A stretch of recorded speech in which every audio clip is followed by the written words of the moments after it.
Hello, I'm your host, Broden Kreitler, for the SGHS Sports Broadcasting Podcast.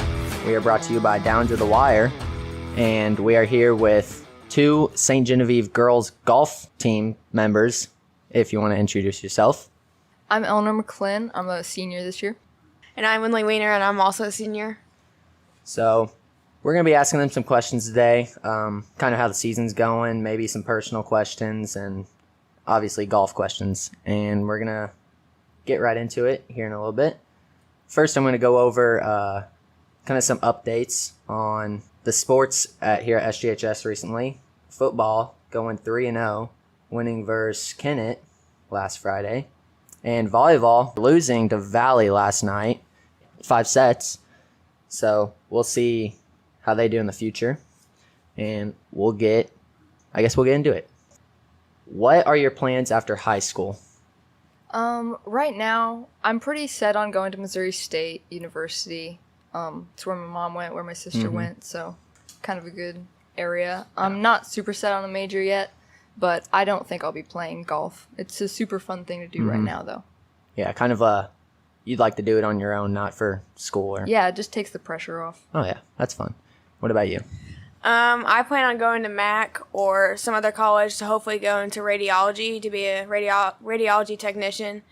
And I also don't plan on playing golf. I think it's a fun pastime, but I can't even make time for it in my own time in high school, so I don't think I'm going to do it in college.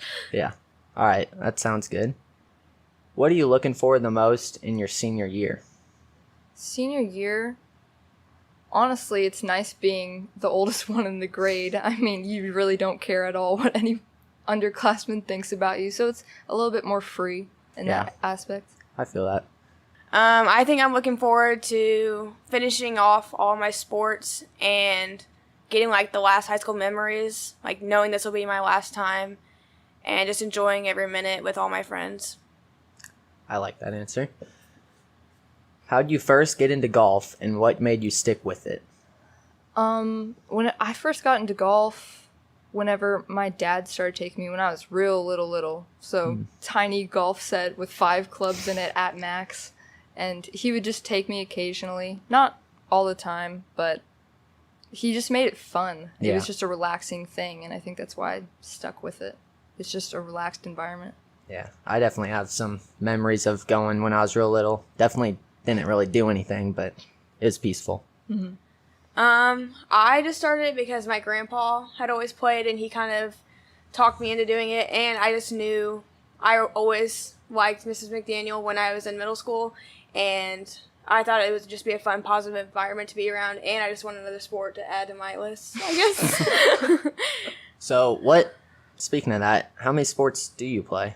Previous years, I played 3. For the past 3 years, I played 3. This year, I'm doing golf for my 4th year, and I have not totally decided on wrestling. And then softball, I plan on playing before. All right, that's cool. We'll get into some golf questions next. Being early in the season, what are some of your thoughts on how the team is doing, maybe some expectations for later in the year? The team's doing really well so far. We've won one of our matches so far, I think 2 of our matches so far and one of our tournaments. So we're doing pretty good so far. Gracie Ladd, who's a sophomore, is being a really good leader so far and helping our team score stay low. So it's going good. Some expectations. I hope we can take a team to state this year. Oh, yeah. We haven't in the past, but it'd be really cool to accomplish that. Yeah. I feel like definitely, obviously I've been writing some blogs about you guys. I wrote one last week and noticed you guys are doing really good in tournaments and really kind of winning some too, getting really good scores in them. So I think the expectation is decently high maybe for the end of the season. Yeah, and with girls golf, the competition is different than what you say for sports because we're going against a lot of private all-girls schools, but they're getting more one-on-one, and there's more, they can recruit, or they've just been doing it since they're very little. Yeah. And so I think we're doing, putting up some good competition against them for one being public school and not getting the same. Yeah, kind of really improving with the more competition there is. What are some goals that you have this year on the golf course? A personal goal of mine was to shoot below 40 in a 9-hole match, which I actually did on our first tournament. I shot a 38, and it was the first time I had done that in season golf. So I was really proud of that. Yeah, that's impressive. Thank you. I also hope to make it to state this year. I have for the past 2 years, so it'd be real nice to just finish out going to it too. That's a great goal. I think one of my personal goals would just be going to districts and just see how that plays out. Nice. What part of your game would you say you feel the most confident on right now? Right now, ironically, is putting on the green. It's typically where most girls fall short in their skills. Usually they're better at the long game, and whenever they get around green, that's where all the strokes add up. Yeah. But I don't know, ever since freshman year, the long game's always kind of iffy with me, but I'm pretty confident in my putter. Maybe I just went to a lot of putt-putt courses whenever I was younger. I don't know. Yeah, good practice there. Yeah. I think mine is probably short because I can't use any of my drivers. I just never been able to hit it, so I use irons for every single hit. Mine is probably my short game. I can't use any other clubs higher than any of my irons, so I mainly have specialized in that, I guess. And my putting, I feel like, has been very well recently. I definitely feel that too. Obviously, I don't play golf, but I have been getting into it more, and really that's my strengths is, well, I guess really only chipping and irons. The putting's all right, but the driving is terrible, so I definitely feel you guys on that one. Yeah. And then, do you have any pre-round routines or superstitions that you always follow? I mean, I think before every round or match or tournament that we have, there's typically a practice green that we can all go to, all of us girls. And I think that I'm typically one of the last ones on the putting green. I try and get as much practice in as possible because, like I said, that's usually where the strokes add up for most girls, so really just trying to get a feel of it. Superstitions I don't really have, but I do really try and stay on that practice green as long as I can. Yeah. I think my thing is kind of the same as Eleanor's, is that I don't stay as long as her, but I try to see what clubs are working best, what way my club's working that day, and how hard I need to hit my putter, or just really just when we're on the driving range, it's just like what clubs are working and what's not. Yeah, so really getting a feel, I guess, pre-game on what you're feeling the most comfortable with that day. It takes a community to build a great team, and that's why we are so proud to partner with Ciro's Family Restaurant, a downtown tradition for over 30 years. Ciro's is the perfect place to celebrate a win or just grab a great meal. From their famous pizzas to fantastic pasta and savory sandwiches, they've got all the fuel you need to get loud for the Dragons. Dine in, outdoor seating, or curbside pickup, however you want it. Ciro's delivers. Ciro's Family Restaurant, our sponsor and your spot for great food. Click on the QR code or go online to check out their updated menu at cirosrestaurant.com/menus. What is, I guess, the funniest or most embarrassing thing that has happened to you on the course?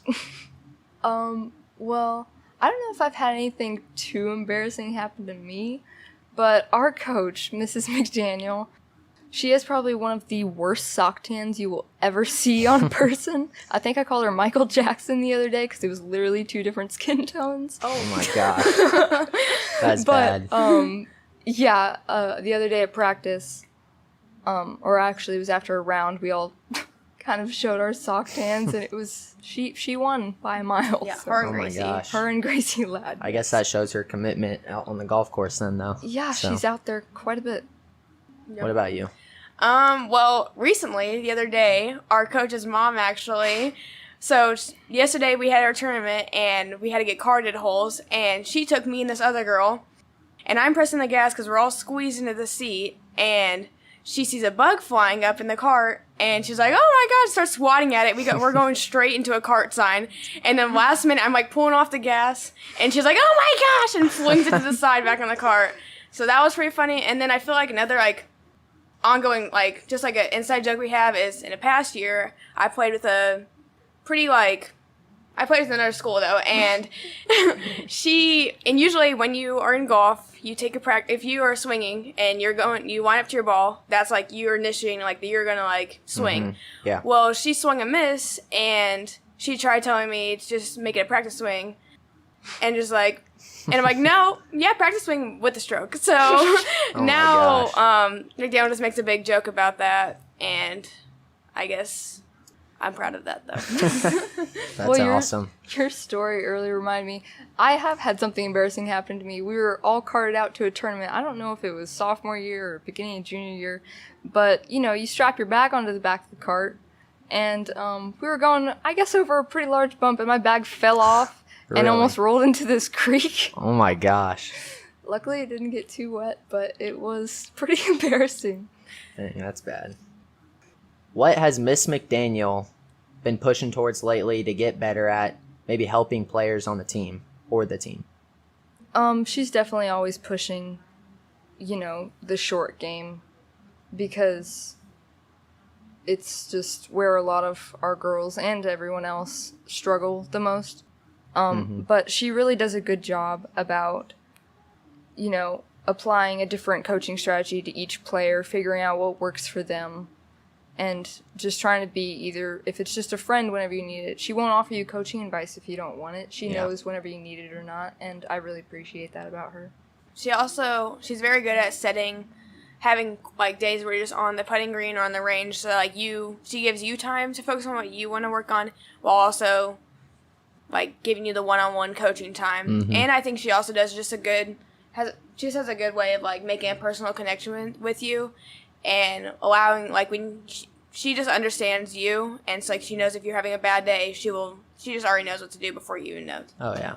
But I think that's a good thing for like a coach to have. And because you see other coaches sometimes from, the bigger schools where they take golf really seriously, kind of just putting a lot of stress on the players. And I'm really glad that she doesn't do that. She actually even enforces that, this is an individual thing. You just have to do your best. And it's a really good coaching environment to be in. And I think I appreciate that. For one thing, just because she's a female and there's a lot of male coaches. And so it's just nice having female, but also just watching other teams and how they interact with the coaches. I just appreciate her so much more than, like, I don't know, then I guess she realizes, just knowing that she actually has our backs and actually understands us. Yeah, that definitely, I would say, makes it probably a lot funner. Maybe gives it almost less of a coaching, and it's more just you guys going to play golf, really. Well, yeah, because even out of season, I think we've met up at Common Grounds, just the team and coach one time. And I mean, like Lindley said, she's a girl, so she gets it. We'll just have, yap sessions, and it's really nice. How is the team's connection, and do you guys feel like just have an overall good team connection? Absolutely. I think that we've always prided ourselves on that. And McDaniel prides it on us too, because she'll even say, whenever we get new golfers joining in, whether it's freshman year or other, we don't want any drama, and we don't want to bring in either other sports drama or just personal connection things. We're just there to have fun, be outside. It's not too serious. Obviously, we're going to try our best, but and I think the whole team understands that. We always have. I mean, me and Lindley have now been here 4 years, and I don't think I've ever had a problem with any sort of drama on the team. We're always uplifting each other. If one of us has a bad round and we come in, crying or something, it only takes the other girls maybe a minute to have us already smiling again. And I think we all protect that. I think when new people come in, we really try to protect that, like, bond we have with each other, to where, like, some people it doesn't work for them, but, like, I think the way we've had it over the years, I guess, I don't know, it's stuck. We've initiated it, and I think other girls can see that whenever they join, and I think that's why a lot of people stay. I mean, the golf program's growing a lot. We have 17 girls this year. Yeah, and when we started, I don't even know. I think that's more than we've ever had. Yeah. I definitely noticed, I guess just looking at pictures from last year, this year, you guys are definitely expanding a lot, and looks like you guys are having a lot of fun, really. So that is great to see. I guess would you guys like to tell them maybe your next matches here coming up, and just kind of give them a little summary on? So tomorrow, Wednesday, we have a varsity match at Bogey Hills, and then there's a JV one at Quail Creek. I think we'll take 5 to the varsity, 6 to the JV. Those both start, I think, at 3 o'clock, so we'll leave pretty early in the day. They're both pretty far away. And then the next day, Thursday, there's a tournament at Farmington. It's a match play. Mm-hmm. So that'll be fun. Next week, the Merrimack thing. Yeah, next week there's is it match or tournament? There's a tournament at Merrimack Lakes, and I don't know if we have anything else. I usually just have a weekly basis. So. Yeah, Merrimack is the only tournament next week, which is nice because, I mean, you do miss a lot of school with golf, and so it'll give us a chance to kind of catch up. But, I mean, I wouldn't trade giving up golf for being at school. Yeah. So I'm sure you're fine with schoolwork and whatnot. It's probably not that big of a hassle to keep up with, considering you're gone for all day. And teachers are, really considerate about it. They understand. Oh, yeah. You're watching the SGHS Sports Stream, brought to you by Ciro's Family Restaurant. For over 30 years, Ciro's has been serving the best pizza, pasta, and suds in Ste. Genevieve. Grab a table, sit outside, or pre-order for curbside pickup. Ciro's Family Restaurant, downtown St. Gen's oldest family restaurant and a proud sponsor of SGHS Sports. Click on the QR code or go online to check out their updated menu at cirosrestaurant.com/menus. Bringing to that, obviously you have some tournaments under your belt now. What are some things you can improve on or maybe need help coming into, I guess, your next tournament? Well, right now my swing game's a little funky. I mean, golf is a game of centimeters. If your swing's a little bit off, it can cause catastrophe. Mm-hmm. But, I just need some practices. I have a lesson here coming up, so if I just get back on the train of hitting them good, it'll improve. Yeah, I think I just need to, focus on getting back. I think I just need to have more practice, days, and just kind of just have some time to work on my stuff I need to work on, and hopefully it fixes. And McDaniel's really understanding about all that stuff too. Yeah. She knows whenever we need range practices or anything else, so it's nice. I think I've definitely been doing better. I think when I started out, I was really in my head, and I think it's just me trying to get out of that, which I think I slowly am. Yeah, so more of a mental game there. It's super mental. Yeah, I definitely know a lot about that because sometimes I have to give up driving and just toss my ball wherever I want to go. We'll just put it off the tee box. Yeah, with the 8-iron. Wherever I feel like hitting it from the 8-iron, that's where I'll go. Yeah, I use 7-7 pitching wedge putter. So, well, speaking of that, what is your favorite club to use? In the past, it's been my 7-iron. I do like that club a lot. Right now, it's my putter. But Yes. yeah, I'd typically say 7 or 8-iron. Mm-hmm. I think mine would probably be 7 or pitching because putting, while it's fun, I think when you're in a match, it's so intense and you don't know what's going to happen sometimes. And so I think I've just been really good with my pitching wedge recently. It's kind of fun just, whacking it up there. It's really nice whenever you...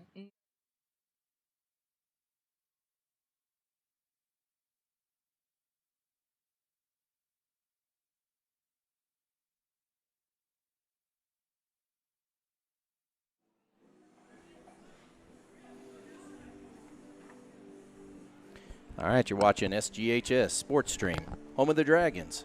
Want more Dragon sports action? It's easy. Just scan the QR code on your screen to jump straight to live coverage, podcasts, blogs, and highlights. And while you're there, make sure to hit subscribe on our YouTube channel so you never miss a game. From football to basketball, softball, baseball, wrestling, and more, SGHS Sports Stream brings the action to you live and on demand. Stay connected with your Dragons only on SGHS Sports Stream. Well, welcome to our viewers out there who've just turned on to see our live broadcast of today's game. Ste. Genevieve Dragons travel to Potosi to take on the 1-2 Potosi Trojans. Potosi has played the last 3 games on the road, and tonight they will open up their first game at home. St. Gen rolls into tonight's contest with a 3-0 record. This will be St. Gen's 3rd consecutive game on the road as they have traveled to U City and Kennett for their last couple of games. Let's go ahead and take a look at tonight's matchup. Starting with Potosi. Potosi comes into today's game at 1-2 record. They are averaging 25 points per game and allowing 30. Players to look for in tonight's contest: David Miller, the 6'1", 160-pound sophomore, will lead the Trojans on offense at quarterback. He's pretty good at extending plays if allowed outside the pocket with his feet. Miller's good at avoiding sacks and is quick to run. The tandem between him and their running back, Noah Walton, The 210-pound senior will be heavily called upon by the Trojans coach. Walton is a physical runner who, once in open space, can create havoc for the Dragons defense. Look for Ste. Gen to try and neutralize these two players in an effort to minimize Potosi's offensive efforts. Carter Piet, the 5'8", 175-pound junior, complements Walton in the backfield. He has pretty good vision and is their short yardage playmaker. Their leading receiver is Thomas Lamming. Lamming is a 6'1", 165-pound senior, is good at creating separation from the D-backs and finds spacing in pass routes. He's shifty and leads Potosi's receivers in all categories. Miller has 331 yards in the air this season with 2 TDs and 3 interceptions. The running game is their main package, which has over 600 yards on the ground. And look for the ground and pound offense schemes tonight from Potosi to control the clock and the tempo of the game. On defense for Potosi, Elliott Akers, the 6'4", 310-pound junior, is big and strong. Akers is hard to move off the line, along with their sub, Cole Juliet, the 6', 255-pound senior. The defense will call up Clayton Richards, the 6', 190-pound senior, to flock to the ball and be in on the secondary tackles. On the other side of the ball tonight comes the 3-0 Dragons. The team is led by Luke Ferrano, the senior quarterback. Luke has thrown for 297 yards and amassed 487 yards on the ground. He has a combined 11 TDs for the offense and only thrown 1 pick this season. He averages almost 10 yards on the pass and over 8 yards a carry. Following him is Jacob Schweigert and Wyatt Grine. Jacob has 162 yards total on the ground, followed by Grine, who has 91. Combined, these 3 players have the lion's share of Ste. Gen's touchdowns. Grine leads the receivers with 183 total yards, averaging 20 yards a catch. He is followed by Ethan Ottens, who has 52 total yards and averages 17 yards a catch. On defense, the backfield is led by Mason Trollinger, who has 18 tackles and 2 interceptions, followed by Max Krupe, who has 17 tackles and 1 sack. Paul Taylor and Drake Myers each have 15 tackles, while Taylor has 2 sacks and 5 tackles for a loss on the defensive line. The Dragons are averaging 35 points a game and allowing 21. The overall record tonight historically is led by Ste. Gen, who is 15-3 during regular season and 3-0 postseason in tonight's team's matchup. The forecast is for possible rain towards the end of the night and a warm 85-degree contest throughout. So tonight with me in the booth is color man Broden Killer Kreitler. Yep. Good evening to you, man. Good evening. So, Broden, given tonight's warmer temperature with a potential of 50% humidity, creating kind of a balmy, possibly wet feel of play of moisture, think this will have any kind of effect on both teams tonight? I mean, obviously, if it rains, it will. Obviously, that'll affect both teams if it rains. You know, it is kind of hot out, so might be seeing a lot of cramps here tonight, maybe some injuries in cramping department. But overall, it's going to be a fun one. Yeah. Well, and I figure with the humidity, it might be a little bit sweaty down there. Oh, yeah. Might make the ball wet, or at least on their hands. So there could be a few fumbles tonight. We'll be back in a moment.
All right.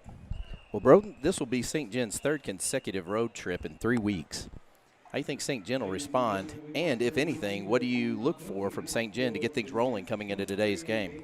I mean, they've been doing really good on the road. Obviously, their road record last year wasn't very good, but they've been able to pick up the pace towards this year, and they've been doing really well on the road. You know, a lot of their games, they come out hot, you know, and score in the first 2, maybe offensive possessions here. So that's definitely something to look forward to here in this game, to get hot, you know, as it's a big game, big crowd, and obviously a lot of excitement. Yeah, and, it's a first conference game for St. Gen, followed by the next couple that they have at home with Park Hills and Valley and stuff. So, looking at the third game on the road, if they can pull this off, I mean, it would have been a pretty good run for them. Oh, yeah. Considering, it's kind of tough to get on the road, go to people's homes and play, especially when, it's not exactly the easiest drive. Yeah. So I don't know if jet lag will play anything into it, but I will say St. Gen has been pretty consistent with their ball control, keeping the ball on the ground, running it, and trying to stay pretty penalty-free, usually at least in the first half.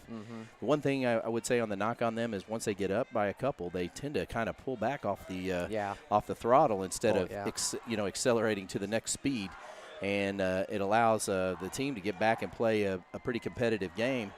And not that we always look for a blowout or anything like that, but if you want to be an elite team, you got to learn how to kind of kick it in gear at times. And I think St. Gen's working towards that right now. Well, you're watching SGHS Sports Stream, home of the Dragons. Scan the QR code and subscribe on YouTube today. We'll be back in a moment for the start of the game.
All right, we're back for a little action as Ste. Genevieve takes the field.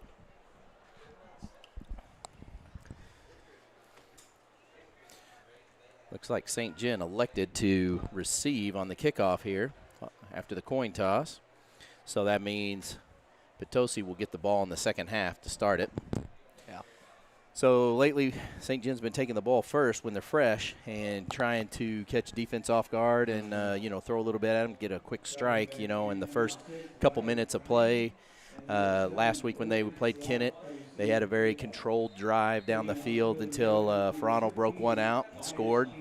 And then on the next possession threw one in and scored. So look for St. Gen to do a little couple quick strikes, but generally they will keep it on the ground. Yeah. It's like we're about to begin way. Potosi kicks it off. Squig kips it. Uh-oh, it's a little loose there. Recovered by St. Gen on the 25. So a little squib kick there and no return. Just cover up on the ground there. Yeah. Ball's going to be on the 32-yard line. St. Gen setting up here for the first play of the night. So St. Gen comes out with 3 split to the right. Their patented overload on one side. Schweigert in the backfield with Ferrano in shotgun formation here. As Potosi lines up here, looks like. And the snap, fake handoff, a quick throw to Grind, busted up in the air and almost intercepted as St. Gen was looking for a quick slant pass over to Grind, and looks like number 65 got his hand up and tapped that one. Yeah. So Luke's definitely going to have to watch out for that. Well, Elliott Akers, I mean, 300 and something pounds at 6'4" is Yeah. a lot of person to go against. So I'd say the probably double team him a little bit tonight. St. Jen's offensive line definitely has some work cut out for them tonight. Overload to the left, quarterback keep, and he's following his blockers, but he's only going to pick up a yard or two.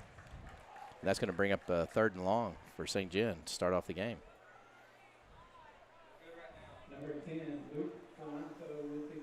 So a little bit of a quick strike at the very beginning with a pass, unlike St. Gen usually doesn't do that. Yeah. We got trips to the right, Schweigert in the backfield, shotgun formation, and Ferrano looking to get the sign here from the coach. All right, they got the play, and looks like they're going to go here. Snap to Ferrano, fake handoff over to Grind, in and out of the hands as Grind tries to wipe off the butter from earlier today, and we're going to go to 4th down. Unusual for Grind there to drop that. Well, I think he tried to run before he caught the ball. Yeah, it looked and, like it. Didn't watch the ball get in to his hands. He would have been close to a 1st down. Yeah. So St. Gen looking to punt here as a 3 and out. And a high snap. Ferrano gets it off, and the ball's going to roll. Grind's going to get a beat on it there, and it's going to start on the 28-yard line of St. Gen as Potosi takes over on downs after the kick. Well, not on downs, but after the punt. Yeah. And the defense is going to come out tonight. So defense has been pretty highlight for St. Gen. They've been doing a pretty good job keeping the ball down, the score. So St. Gen, let's see what they come out with in their package tonight as Potosi generally keeps it on the ground.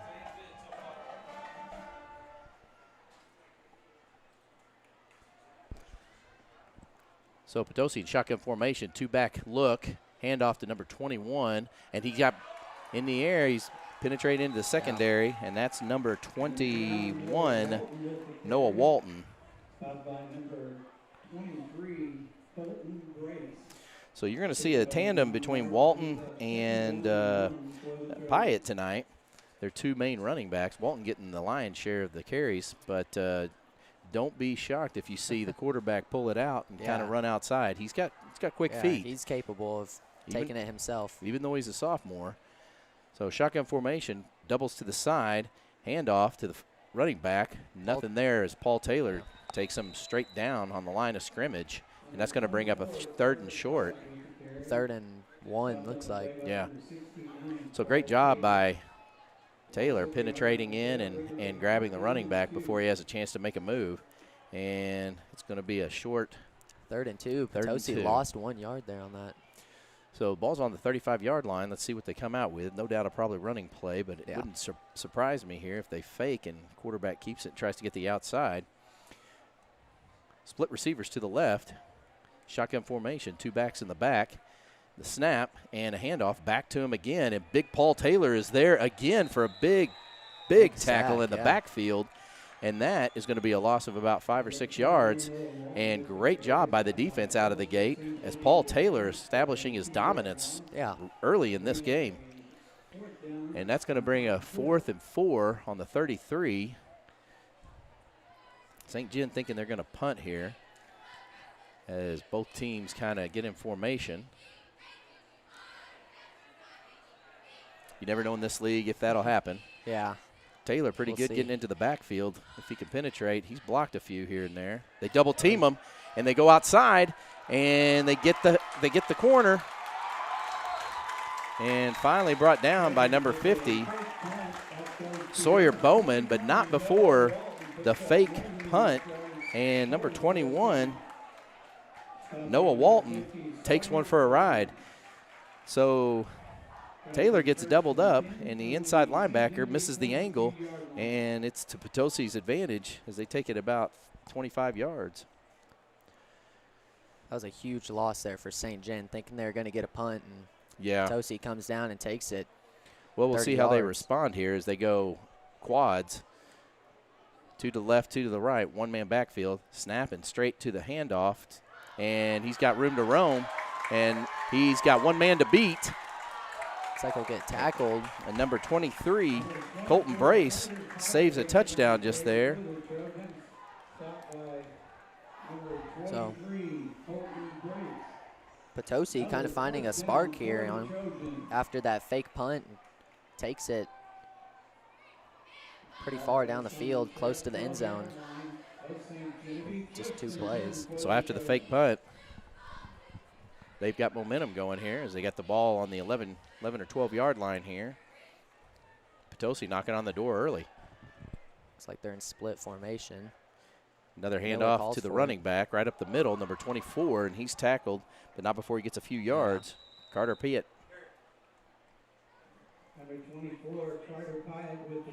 And that's Piatt. So Piatt picks up about 5 yards, and that'll be second and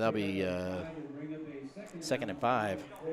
Looks like Piatt will come out for Noah Walton. See if they give him the ball again.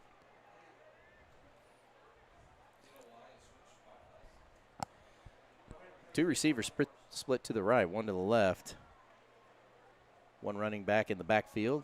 Shotgun formation, hike given to Walton. He just barrels over his own man. Paul Taylor there once again. As they But not before. It looks like they pick up the first down. Yeah. And it looks like there may be just 1 yard left right now. best. So great, powerful run there by Noah Walton, who just Yeah. plows over his own man. And he gets to the 1 yard line. And that is going to be a first down. So Potosi has a whole set of downs to score here. And they got 4 to go. 4 downs to do, and I got a feeling it's going to be tough to keep them out of the end zone right now. Yeah. Especially they're running at will right now up the middle. Yeah, they're running it really good right now here in their first opening drive of the game. Opening drives. So 3-back set. And handoff back to Walton, who's hit behind the line of scrimmage, and he loses a couple yards. So number 73 for St. Gen, Madden Wolk, shoots the gap and finds pay dirt knocking the running back behind the line of scrimmage, and that sends him back 2 yards. And it'll be second down. Second and 4. With 7 left to play here in the first quarter. So if you're just tuning in, St. Gen got the ball first, and they were 3 and out, punted. And on the first series, it looked like they had Potosi set on a 4th down, and Potosi with a fake punt gets a first down, and they've been driving since.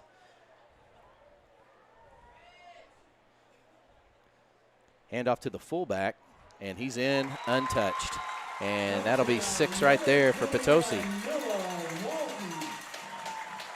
It's like Potosi stuck with it there on their run game. They were pretty confident in, and was able to get a touchdown after St. Gen looks like they were trying to hold them back there. They got a pretty good sack almost. Yeah, but it looks like right now the senior Noah Walton putting he's up a putting lot up of some yards. numbers right now. Yeah.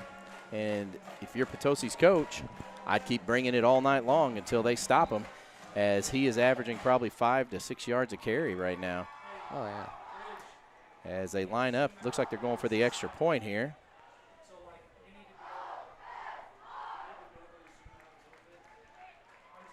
Number 15, Wyatt Oh, and Cannon. it looks like it's blocked. Kicks it. And Paul Taylor blocks the kick. And looks like that's going to leave 6 on the board as Potosi goes ahead 6-0, as St. Gen will line up to get a kick return here, as we'll be back in a moment.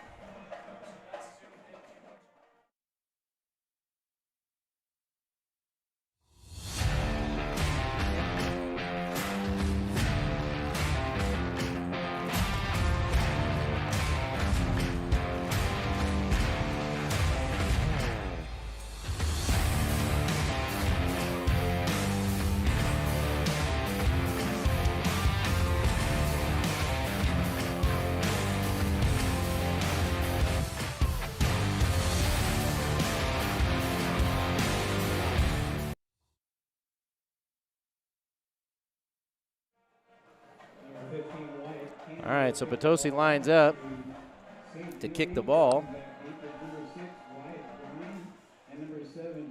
Potosi leading 6-0 here in the first quarter.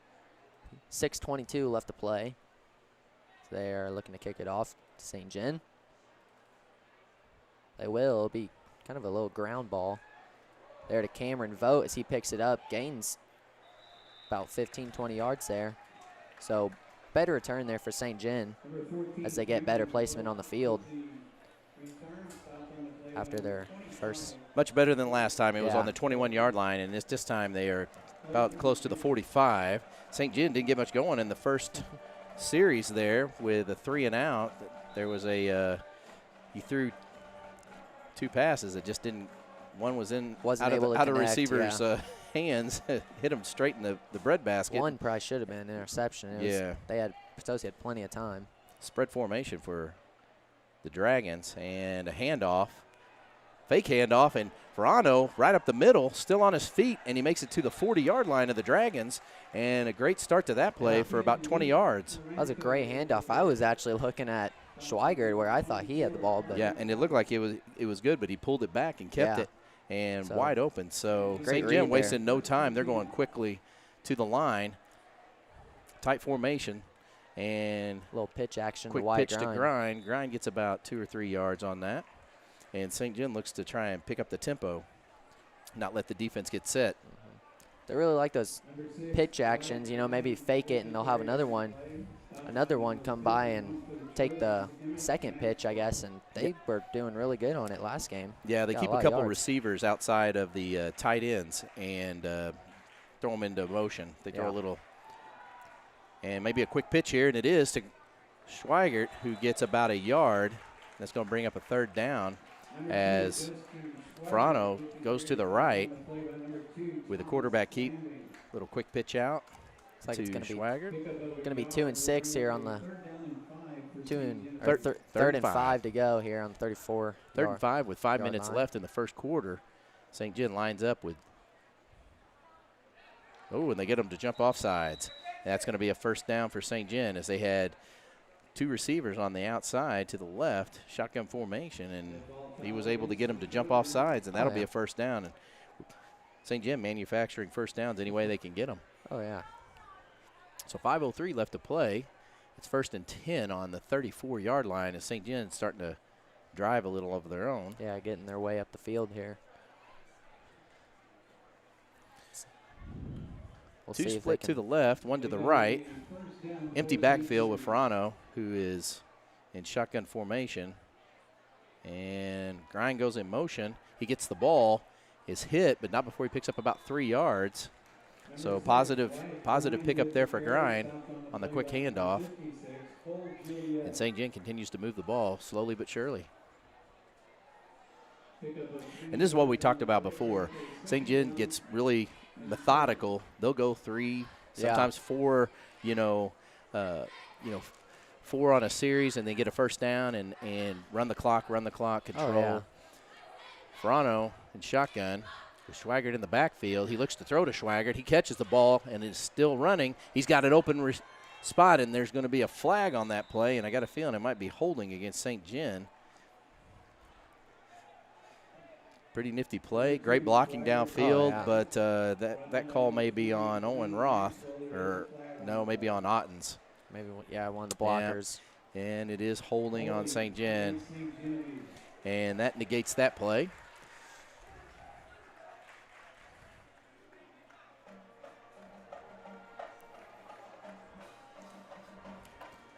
And now we're going to 2nd down again. And 12. So St. Gen going the wrong way here.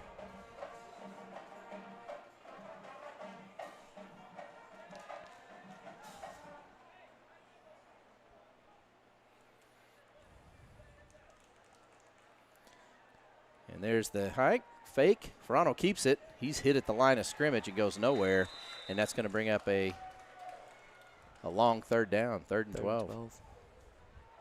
So it looked like St. Gen was going to get a good break there and another set of downs, but get a flag called, and now they're in a Hurry kind up of a- offense. Yeah, hurry up offense. You got quads, 2 to the right, 2 to the left, 1 man in the backfield. Shotgun formation for Ferrano. And Ferrano's usually in shotgun formation, although sometimes he will get under the center. Yeah. If they double up on their running backs, like in an I formation pattern or something like that. In this case, single man backfield. Ferrano gets the ball, fake handoff. He's going to keep it. He's going to follow his blockers. He's got, and there's another flag. But not before Ferrano. Looks like he almost picks up the first down on that run. You can't tell. It's going to depend on the flag. Yeah. And let's find out what happened here.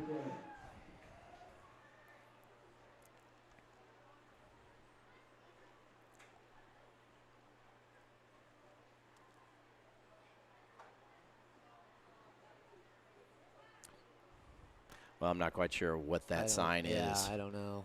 Looks like he's sweeping the floor, but whatever, it was on Potosi, and so It'll be first down. some sort of sideline violation. Oh. So I guess I think you don't see that very often. Yeah, but okay, so sideline violation must have had a man on the field or somebody was standing out or whatever.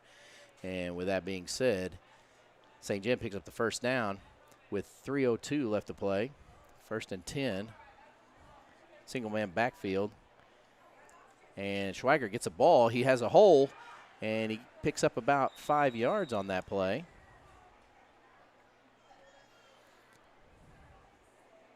So St. Gen looking to try and figure out how to get it in the end zone here with the ball on the 15-yard line. St. Gen's getting closer to pay dirt. Oh, yeah. And you're in 4-down territory all the way here. So yeah, for sure. So Otten's single man out.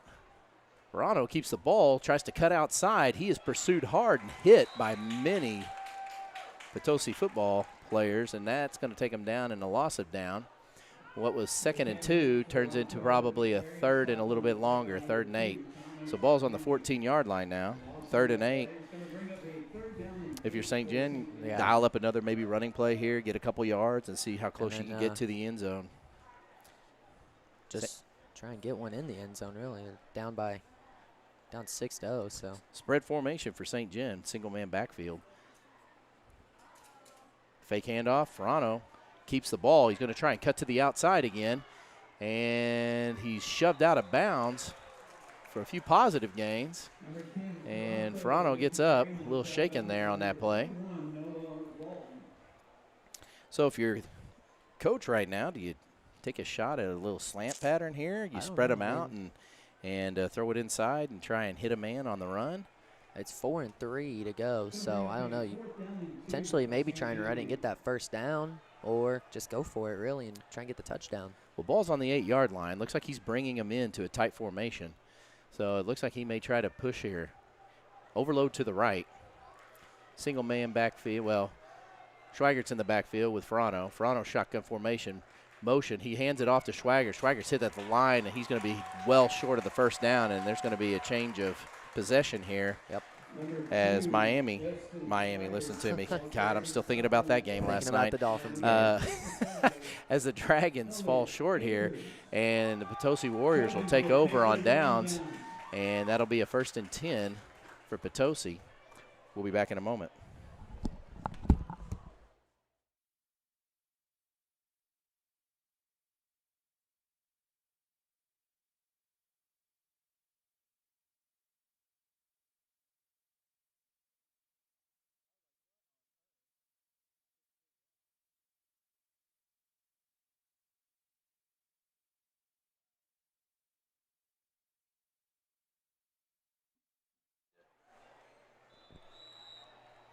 So Potosi on the carry, tackled at the line of scrimmage, maybe picks up one or maybe none, and we go to 2nd and 10.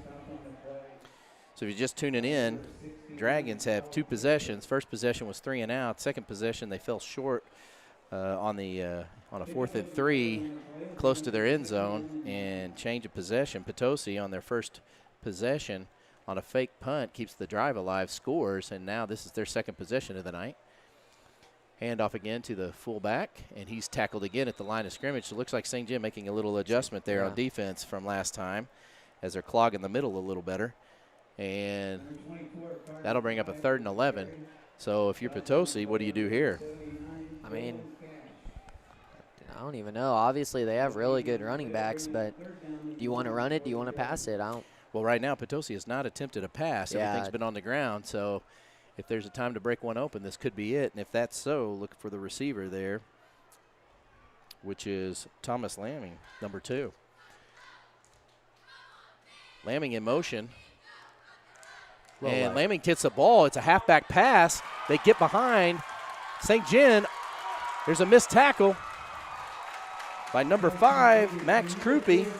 And looks like Mason Trollinger and number 11, Alex Bosler, stop it. But the old halfback pass, they hand off to the man in motion. He just pulls up and he throws one. As they see the handoff, usually the D-back comes off of him, which is what happened here. And looks like there was a flag on the play.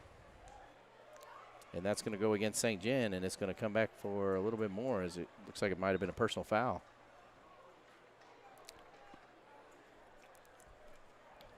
So not starting off too well here.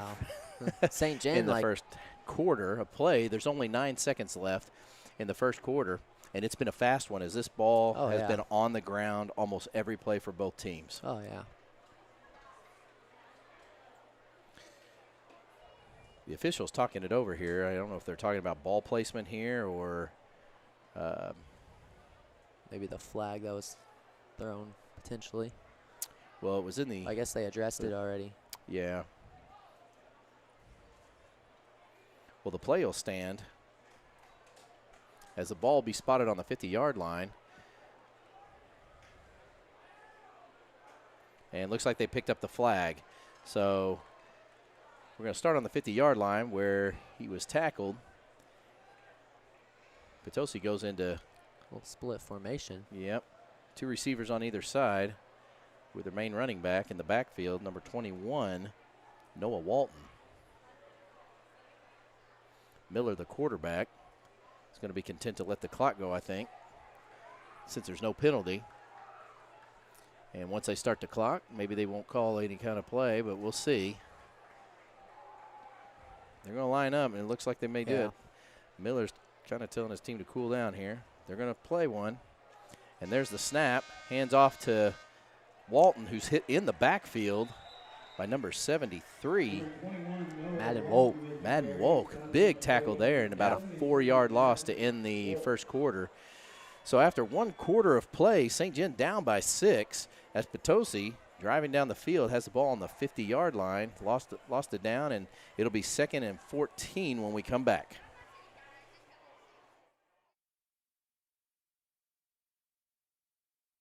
It takes a community to build a great team, and that's why we are so proud to partner with Ciro's Family Restaurant, a downtown tradition for over 30 years. Ciro's is the perfect place to celebrate a win or just grab a great meal. From their famous pizzas to fantastic pasta and savory sandwiches, they've got all the fuel you need to get loud for the Dragons. Dine in, outdoor seating, or curbside pickup, however you want it. Ciro's delivers. Ciro's Family Restaurant, our sponsor and your spot for great food. Click on the QR code or go online to check out their updated menu at cirosrestaurant.com/menus. It takes a community to build a great team, and that's why we are so proud to partner with Ciro's Family Restaurant, a downtown tradition for over 30 years. Ciro's is the perfect place to celebrate a win or just grab a great meal. From their famous pizzas to fantastic pasta and savory sandwiches, they've got all the fuel you need to get loud for the Dragons. Dine in, outdoor seating, or curbside pickup, however you want it. Ciro's delivers. Ciro's Family Restaurant, our sponsor and your spot for great food. Click on the QR code or go online to check out their updated menu at cirosrestaurant.com/menus. All right, we're back to start the second quarter. First one went pretty doggone fast with the ball on the ground right now. Potosi with 2 receivers spread to the right, 2-back formation, shotgun. Miller calls for the snap here and hands off to Walton, who's hit twice in the backfield, but finally brought down by Grind, it looks like. Grind shoots the gap and hits Walton, so it looks like they got a spy on the running back right now. So normally if you're on defense and you know that they're going to be doing that, they have a inside linebacker who's just wherever that fullback goes or that running back goes, you follow. Yeah, keep an eye on him. Mm-hmm. He shoots the gap, you go right with him. So it looks like Grind went out, came right back in. As St. Gen makes an adjustment with defense now. They got two split receivers to the left, two to the right. Looks like you got a little confusion here as Walton goes as a receiver here. And Walton in motion. He goes over to the left for trips over the other side. Miller hikes the ball, looks to throw, and he goes deep to the right. He's got a man open, and he catches the ball, and that's number 2, Thomas Lamming. And Lamming, the senior, catches the ball on a one-on-one outside. There's a flag. It's like it. And it looks like Talon Pinkley was the defender on that ball. He got dusted on that one. He just ran right by him. Tell he was frustrated on that, didn't it? Let's see what's happening here. It looks like there's a holding call against Potosi, and that ball's coming back, and lucky break for St. Gen. Break. Because that was about a 40-yard gain right there, and instead it turns into a 10-yard loss. So backbreaker there for Potosi. Big backbreaker. But that puts it at 3rd and 16 now. And the ball spotted on the 31-yard line as we're just starting the second quarter of play. Potosi, so far on their throws, have connected every time. Yeah. And every time they've probably averaged anywhere from 30 to 40 yards of reception. Not very good for St. Gen, considering, as in the scouting report, Potosi's not a big throwing team. Correct. So. Snap to Miller. Miller looks back and throws it. And he's tackled well short of the first down. And that brings up a 4th and forever. And you have to think there's no way they're faking this. They've got about 20 yards to go. So, on a 4th and 21, Potosi lines up in a punt formation. St. Gen, this will be possibly their first punt return of the night. 10:04 left to play in the second quarter. Potosi up 6-0. There's the snap, and the punt's on the way. He kind of shanks it off his foot to the left, out of bounds, and that's going to be great field position for St. Gen, who's going to start the ball on like the 44-yard line of Potosi's. We'll be back in a moment.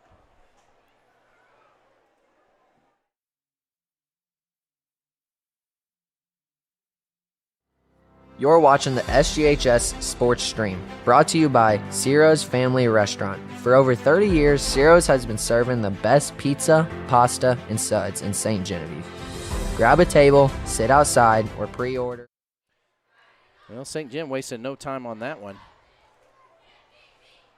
As they get straight to the line, trips to the left, single receiver to the right. Schweigert in the backfield. Hand off to Schweigert. He goes right up the middle.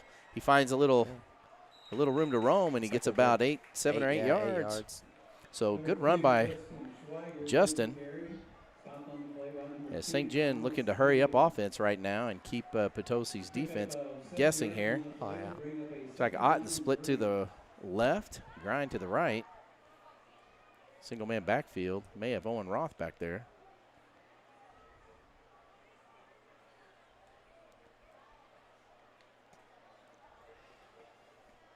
What they called that, the pistol formation. And a handoff to Roth, his first carry of the night. He gets past the line of scrimmage and over the first down, and Roth picks up a first down and about 6 yards. Good run for him. Oh, yeah. And that'll give St. Gen a fresh set of downs as they're starting to push here. And St. Gen looking to just find pay dirt in the end zone. They haven't touched it yet. I'm sure they're getting hungry for it. Yeah. Potosi's defense has been pretty stingy tonight. St. Gen with trips to the left, single receiver to the right. Schweigert in the backfield with Ferrano. Ferrano in shotgun formation. Calls for the ball. Swings out to the left and throws. Connects. And hit immediately, but not before he picks up about 5 or 6 yards to 19, Justin Slinkard. So Slinkard picking up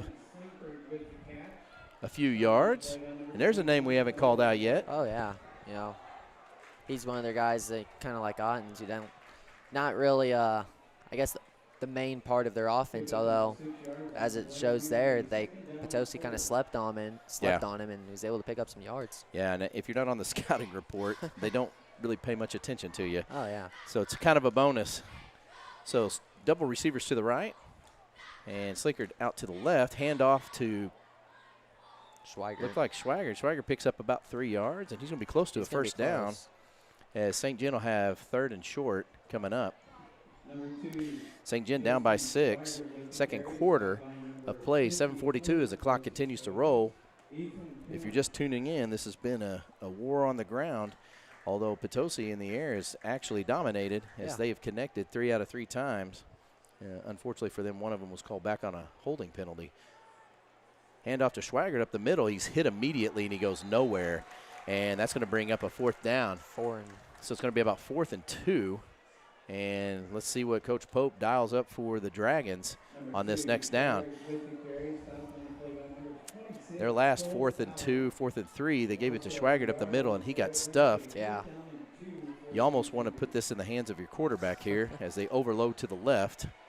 Lead blocker for Ferrano. Oh, and he gets him to jump again, and another false start by Potosi as St. Gen manufactures another first down through the hard count.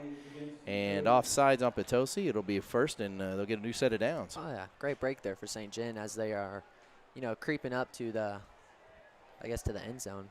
Well, they're on the 30-yard line right now, and with 6:55 left to play, St. Gen taking their time in a methodical, precisioned type of offense setup right here. They're not in any hurry. They know that they could tie the game and possibly go ahead if they kick the field goal and maybe hold Potosi to no more points in the first half, and we go in at half tied almost, or maybe up by 1. St. Gen overloads to the right. Ferrano shotgun formation, gets the ball. He's going to keep it, and he's going to follow a pack of his men out there, and he's got a hole. He's still on his feet. And had one man to beat, and he would have seen end zone all the way. Yeah. But not before he's brought down on the – so he got about 8 on that pickup. 8, yeah. So it's going to be 2nd and short coming up. Let's see what St. Gen does here.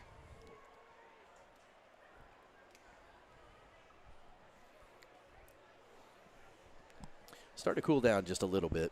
Yeah, doesn't feel that bad here in the booth. Tolerable. So Ferrano underneath the center this time. Schweigert in the backfield. Oh, that could be a penalty right there. And a timeout called by Ferrano. And St. Gen might have got away with one. Yeah. As number 3, Talon Pinkley, wasn't quite on the line and shifted, but the ball hadn't been hiked yet, but still, that probably would have been a penalty. Yeah. So timeout by St. Gen, and we'll be back in a moment.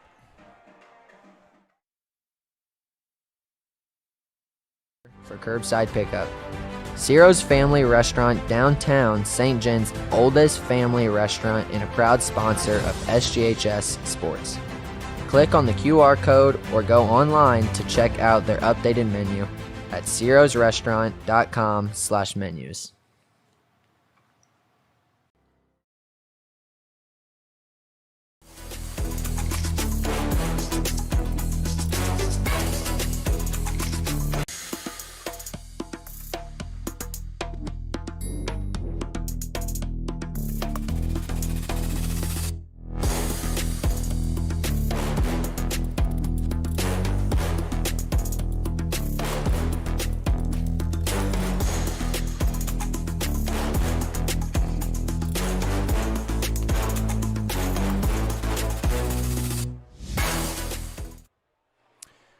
We're back, and it's 2nd down, I believe, and 4 for St. Gen on the 24-yard line. 5:40 left to play. St. Gen down by a score here.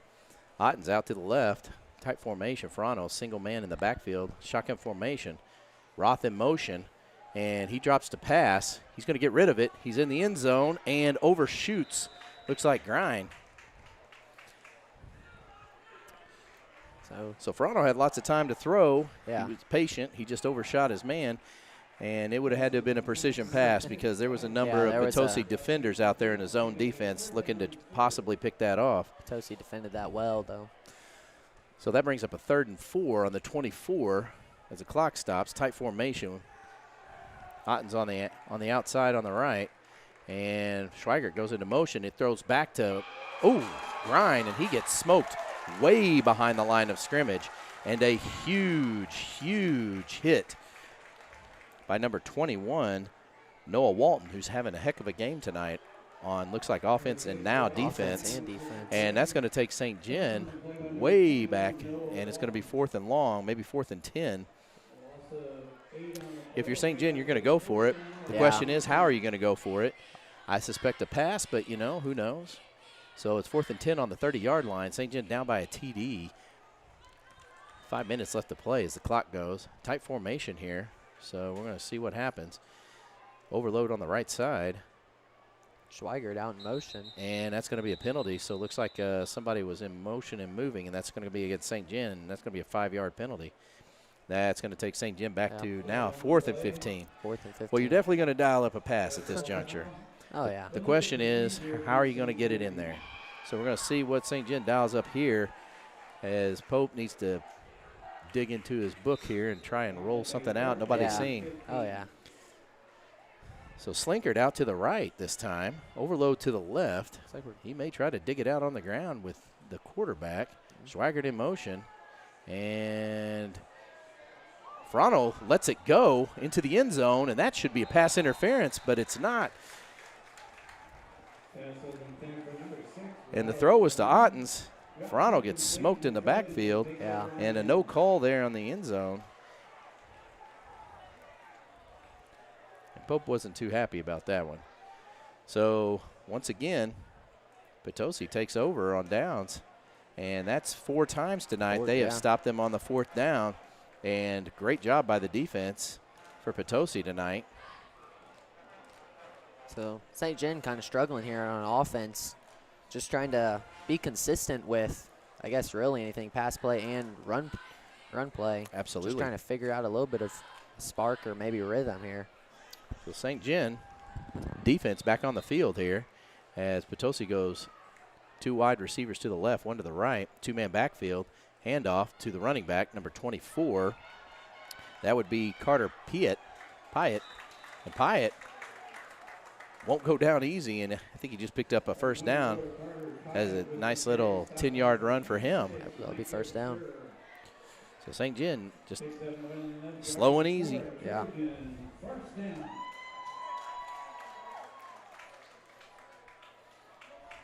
Potosi's been knocking all night in the middle. Oh, yeah. They're doing really good tonight, you know, running the ball, and obviously that's what we expected. Yep. Hopefully St. Gen can figure some things out here on defense and kind of hold them back here a little bit. 2 receivers split to the left, 2-man backfield. Miller calls for the ball here. Hands off to number 21. Noah Walton. And Walton picks up another 10 yards almost.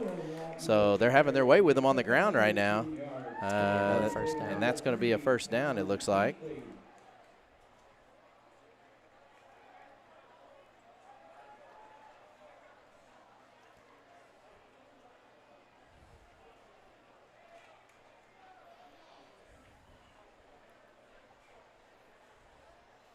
So 2 men split to the left, 2-man backfield again, same formation. You got to feel like they're just going to keep handing off until they stop them here. Oh, yeah.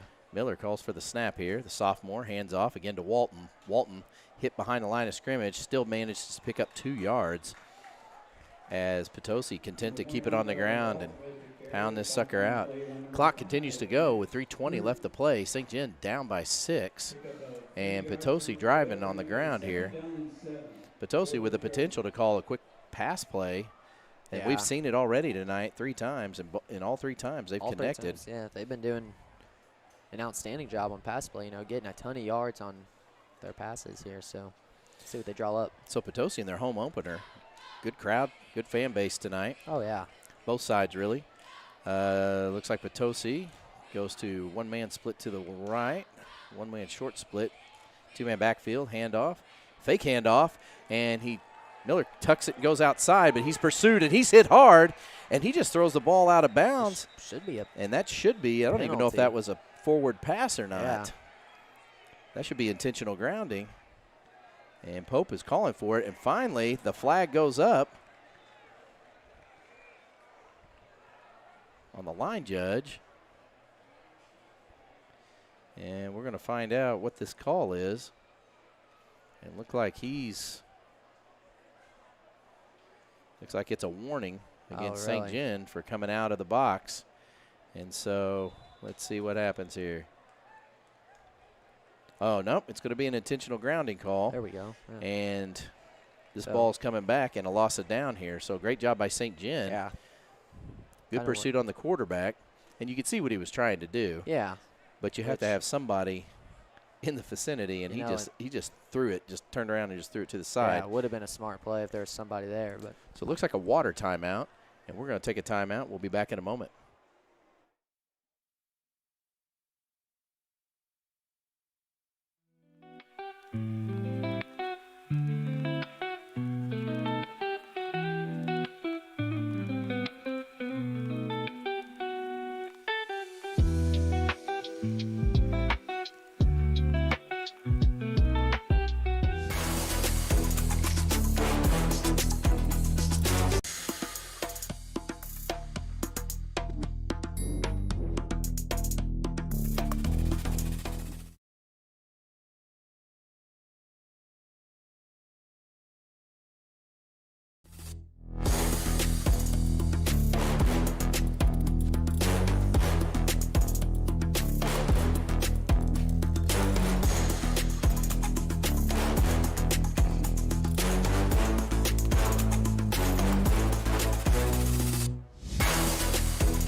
All right, so coming out from the water break here. 2:36 left to play in the first half. 3rd down and 24. Ball on the 41 for Potosi, who has ownership of the ball here. If you're just tuning in, St. Gen down by 6. Potosi scored in the first quarter of play, but it hasn't been anything from either team since. Shotgun formation, Miller in the backfield for Potosi. He gets the ball and fake handoff. He keeps it and runs. He goes up the middle and is hit quickly, but not before he gets back to the original line of scrimmage as he's hit by number 10, Luke Ferrano, the quarterback. So that's going to be a 4th and long here. And as we've seen before, Potosi not afraid to go for it. Oh, yeah. Either fake punt or on the ground. And we're going to see what they do here. St. Gen has no idea if they're going to try and punt them, keep them back deep, or if they're going to try a little trick razzle-dazzle play. Yeah, obviously it worked out for them last time. So Hey, hats off to the coach for Potosi. He's got his team pretty oiled right now. They are converting and executing correctly. yeah. You're right. So Potosi lines up like they're going to punt, and that's going to be a timeout by the coach, as I don't think he likes what he sees. Yeah. And I guess he wanted to see what St. Gen did as he lined up, or maybe there was, the clock ran down, so they called a timeout before they lost 5 more yards on the clock play. yeah, it's a smart play there by the coach. So timeout, and we'll be back in a moment.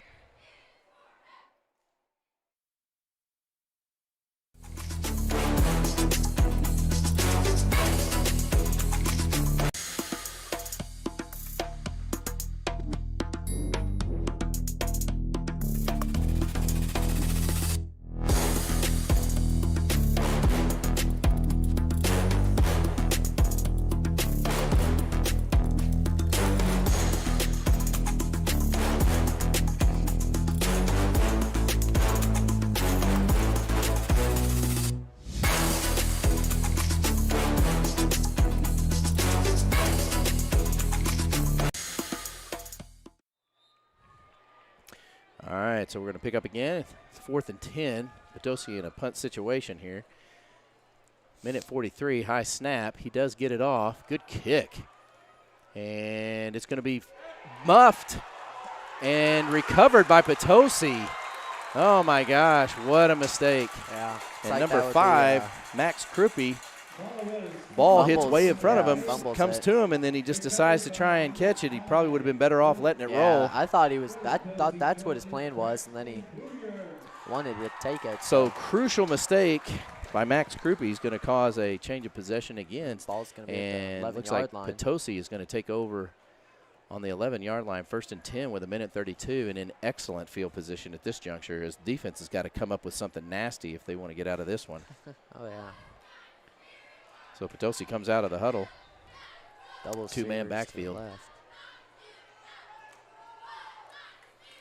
Miller takes the snap, hands off, and he's going to run right in untouched. And just like that, the wind is just blown right out of the sail right there. Oh, yeah. As the second touchdown of the night for Noah Walton, the He's having senior. a great game there. Yeah. Happy homecoming for him. Yeah, First home game, and he is putting on a clinic for Potosi fans.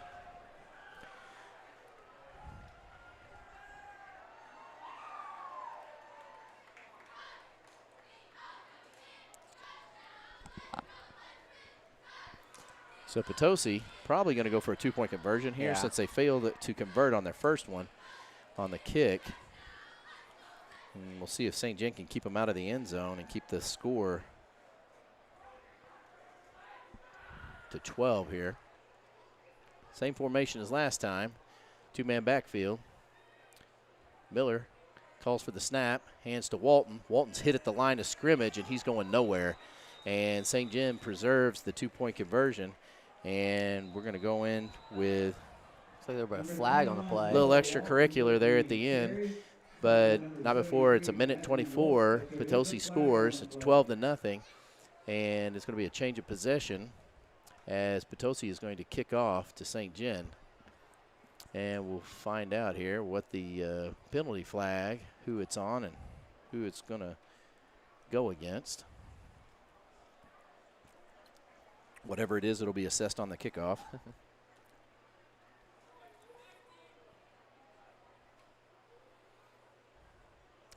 And it's going to be against Potosi.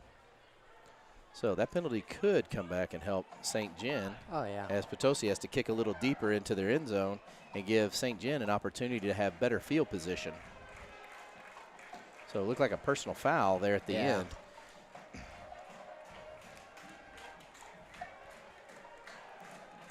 Potosi right now kind of dominating here on the offensive end. They're just kind of able to go really wherever they want at any time. Obviously on the run plays working. Yeah, and defensive-wise, I mean, they have been shutting down Oh, yeah. St. Gen St. Gen struggling consistently right now. St. Gen can't punch it in. Yeah. And with that being said, a couple mistakes here and there, penalty here, penalty there, but then also the botched punt return. Oh, yeah. So A couple mistakes like that kind of cost you a touchdown there, really. So Potosi's going to kick from there 25, and that should give St. Gen good field position if they field it cleanly and go with it. And catch by number 14, Cameron Vogt. He's hit, and he's still going on his feet. Nice job by Vogt as he makes it almost to the 40-yard line of St. Gen. So with just 1:17 left, St. Gen looks to have, I can't see how many timeouts. Looks like one timeout. No, they got 2 timeouts left. So St. Gen with 2 timeouts, 1:17, and they start off on their on the 42-yard line. St. Gen doesn't have a lot of time to mess around. They've got to make some positive runs here. Able to get pretty good placement, though, on the field, obviously. Well, I say they're going to run the ball a couple times, see what they get out of it, run the clock a little bit. Tight formation. Overload to the right. Ferrano's going to keep it and run. He's going to cut back inside, and he may pick up about a couple yards. 3 or 4 yards before it's all said and done, and there's a whistle. He gets about 5 yards, and St. Gen in a hurry-up offense has to line up quick as the clock continues to run with 1 minute left. And the ball spotted on the 37-yard line. It's 2nd and 5. St. Gen goes into tight formation, overload to the left. Ferrano, shotgun formation. Hands off, fakes the handoff. He's going to go deep to Ottens. He's open. Ottens got pushed from behind. Where's the flag? Oh, my. And again, nothing. And there's some boos going on there. And I'd have to say that was a no call by the ref, but Yeah, he is pushed forward on that. There's an obvious push there. I mean, Yes. there's really no explanation on why the flag is not thrown, but it's not, and St. John's going to have to live with it and continue on play. Well, it's stop the clock there. With 43 seconds left to play, it's 3rd and 5. As Ottens comes over to the left side, probably out of gas too. Yeah. As overload to the right, tight formation. Ferrano shotgun, probably going to keep it and see if they can get a first down. Motion there, and there's a flag on St. Gen for illegal shift, and that would have been on Slinkard, and that's going to be a penalty, and this ball's coming back. So St. Gen continuing to shoot themselves in the foot here. There's a flag on the play.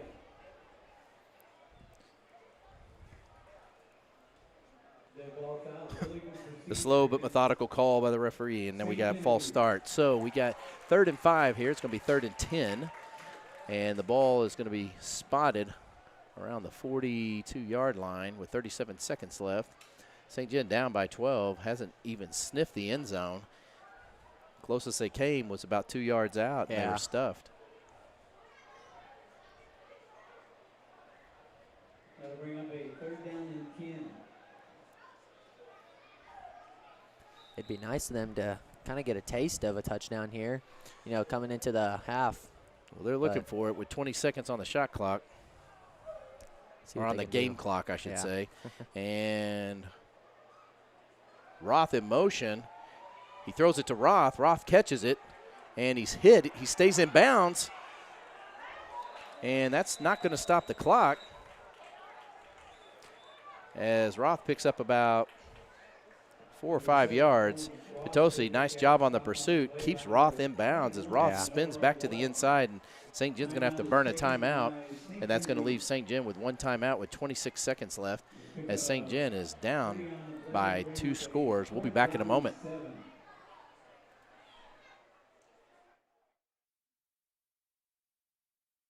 Welcome to another night of SGHS Sports. Before we get to the action, let's talk about the team behind our broadcast, Ciro's Family Restaurant. For over 30 years, this downtown St. Gen landmark has been a local favorite, known for its incredible pizza, delicious sandwiches, varietal pasta, and cool suds. Whether you're dining in, enjoying the patio, or just need a quick bite, with curbside pickup, Ciro's has you covered. They even have a great... You're watching the SGHS Sports Stream, brought to you by Ciro's Family Restaurant. For over 30 years, Ciro's has been serving the best pizza, pasta, and suds in Ste. Genevieve. Grab a table, sit outside, or pre-order for curbside pickup. Ciro's Family Restaurant, downtown St. Gen's oldest family restaurant and a proud sponsor of SGHS Sports. Click on the...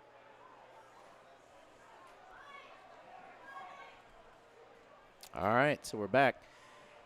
So big 3rd down with 26 seconds left, or a 4th and 7, I mean.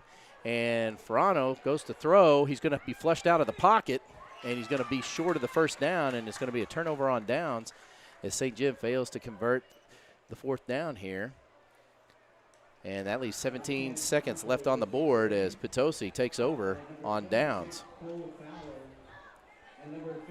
So Ferrano on the 4th down goes to throw, didn't have a receiver open. Yeah. And probably pretty smart, pulling it down. Don't want to waste a chance of accidentally intercepting the ball and running to the house. Oh, yeah. We apologize for the camera movement that you see a little bit of, but it's the vibrations up here on where we're at. There's not much we can do about it as of right now. Maybe we'll figure it out here at halftime. And shotgun formation for Potosi. They may try and throw a deep ball here, but they hand off, and Walton's hit at the line, and that may end the first half of play. I'm assuming it will. As Potosi's not in any hurry, as they can go in at half, up by 12, and they will be getting the ball to start the second half. Looks like it'll be on the 33-yard So that's line. going to end the first half of play. St. Gen down 12-0 as Potosi goes in at halftime, up by 2 scores, and they get the ball at the half. We'll be back in a moment.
Ciro's Family Restaurant, the official sponsor of the SGHS Sports Stream and Down to the Wire podcast.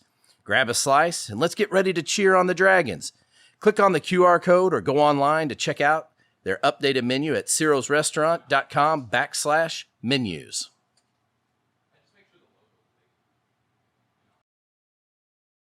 Welcome to another night of SGHS Sports. Before we get to the action, let's talk about the team behind our broadcast, Ciro's Family Restaurant. For over 30 years, this downtown St. Gen landmark has been a local favorite, known for its incredible pizza, delicious sandwiches, varietal pasta, and cool suds. Whether you're dining in, enjoying the patio, or just need a quick bite, with curbside pickup, Ciro's has you covered. They even have a great salad bar to go. Ciro's Family Restaurant, the official sponsor of the SGHS Sports Stream and Down to the Wire podcast. Grab a slice and let's get ready to cheer on the Dragons.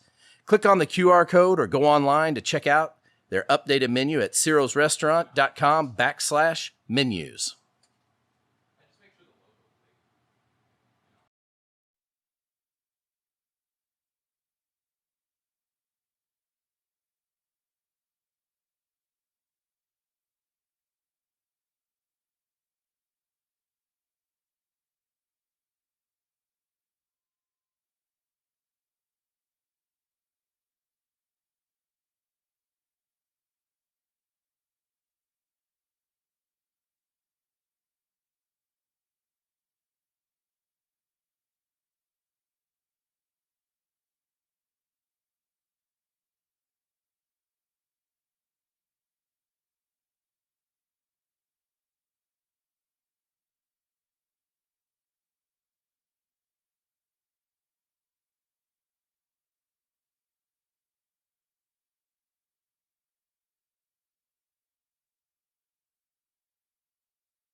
You're watching SGHS Sports Stream, home of the Dragons. Want more Dragon sports action? It's easy. Just scan the QR code on your screen to jump straight to live coverage, podcasts, blogs, and highlights. And while you're there, make sure to hit subscribe on our YouTube channel so you never miss a game. From football to basketball, softball, baseball, wrestling, and more, SGHS Sports Stream brings the action to you, live and on demand. Stay connected with your Dragons, only on SGHS Sports Stream.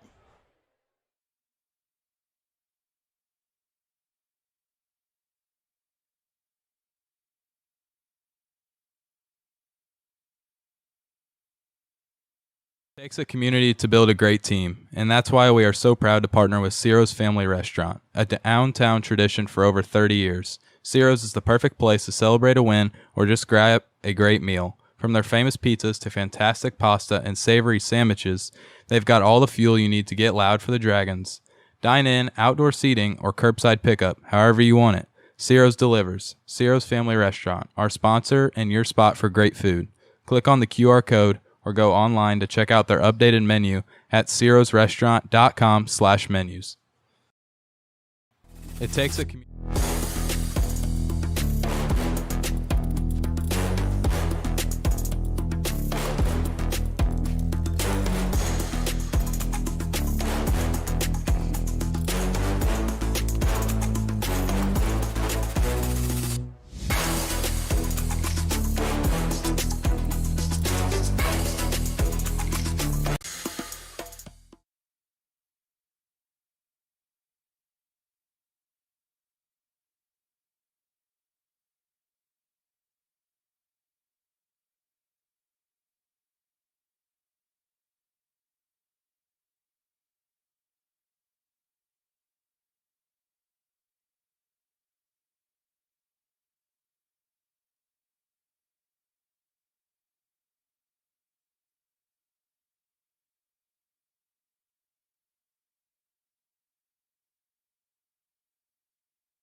All right, welcome back to tonight's game between the Dragons and Potosi.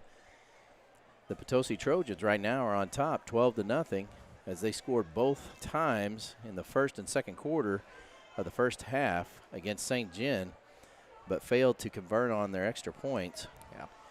St. Gen had the ball a number of times, had some opportunities, but really just has been shooting themselves in the foot and not converting, making a few mistakes on the field, a couple turnovers, and they have not been able to actually convert a fourth down yet tonight, as they are trailing now by 2 scores coming out of the half. Potosi will end up receiving the ball here to start the second half, and it'll be up to Ste. Gen to basically put a stop or a wall on them if they can, if they want to stay in this game and make it a contest. I don't know if Ste. Gen was prepared for this coming in, but like I said, third game on the road, you know, you kind of get a little jet lag. Oh, yeah. Which I'm sure Potosi can attest to, because their first 3 games were on the road, and this is their first home game. So. And they are playing to the fans and the fact that they didn't have to drive an hour or 2 hours or wherever they go for the game. And Ste. Gen last week had to do a 2-hour and 15-minute drive over to Kennett. And it was about an hour and 15 here, barring there's nobody running slow on the 2-lane roads. Yeah. So we're going to start off in the third quarter with Potosi receiving the ball.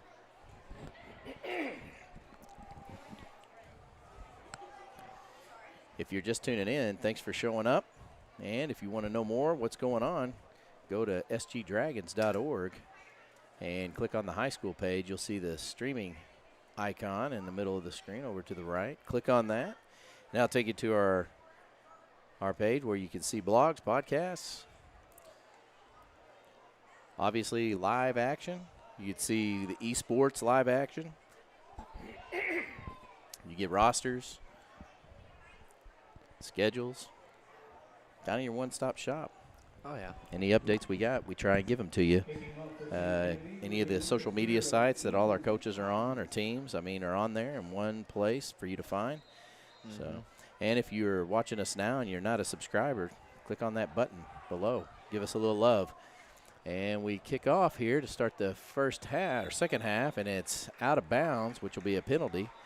And Potosi will start off with pretty good field position as Ottens kicks this one, unfortunately, way to the right. And Potosi's defense comes out, and let's see what they got in the tank here for the second half. Maybe this will be the tale of two halves. Yeah, hopefully. Ste. Gen really needs to kind of find a rhythm and find something that kind of works, as Potosi's defense is really doing a good job here tonight on Ste. Gen. And and that's a key word right now is rhythm. They just they've had a few good plays here and there, but they just can't put a string of them together consistently in order to get into the end zone. Yeah. And unfortunately, penalties just take it out of you.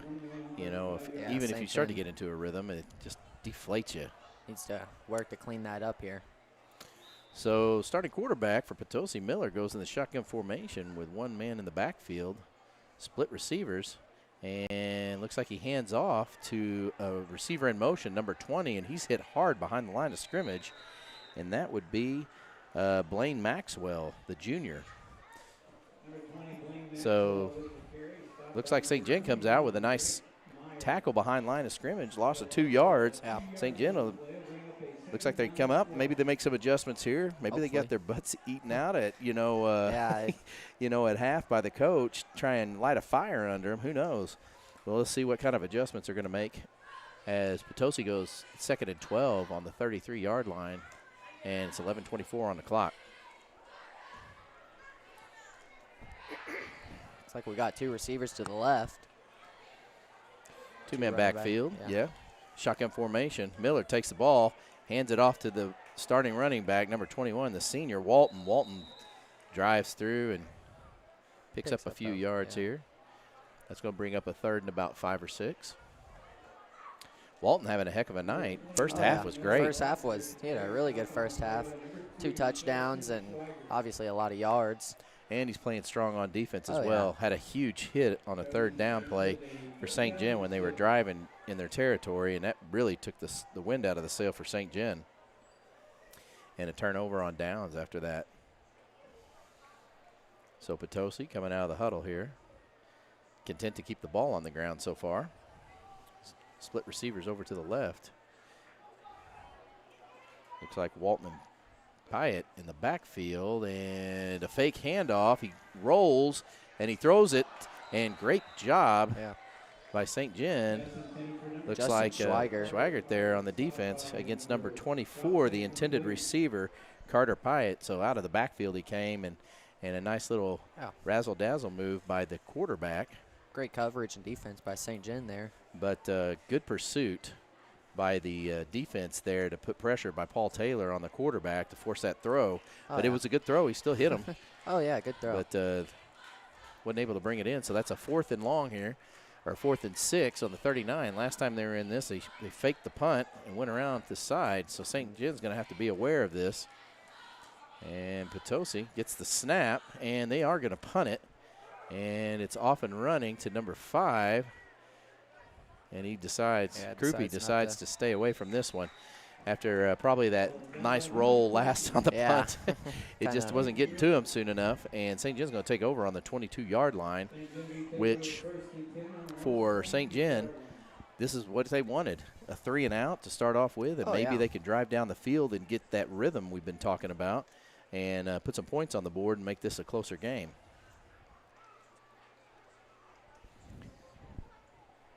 If you're just tuning in, St. Gen has yet to find the end zone, as Potosi's defense has been very stingy. Tight formation. Verano under the center, and hands off. Looks like to Schweigert, who forces the issue. He gets about 4 yards when it looked like he was only going to get to the line of scrimmage. So great power running there, and is able to break a few tackles with 2 men on him. St. Gen's also going to stick to the plan here and try to run and maybe pull something out. You know, St. Gen had a couple of pass plays, and, a couple of them could have been. Missed a couple of them. Yeah. A couple of them questionable. So questionable no calls, but, maybe we're a little biased being up here. But being a St. Gen when you get fan, pushed from behind, it's hard to be biased on that. Oh, yeah. Split receivers.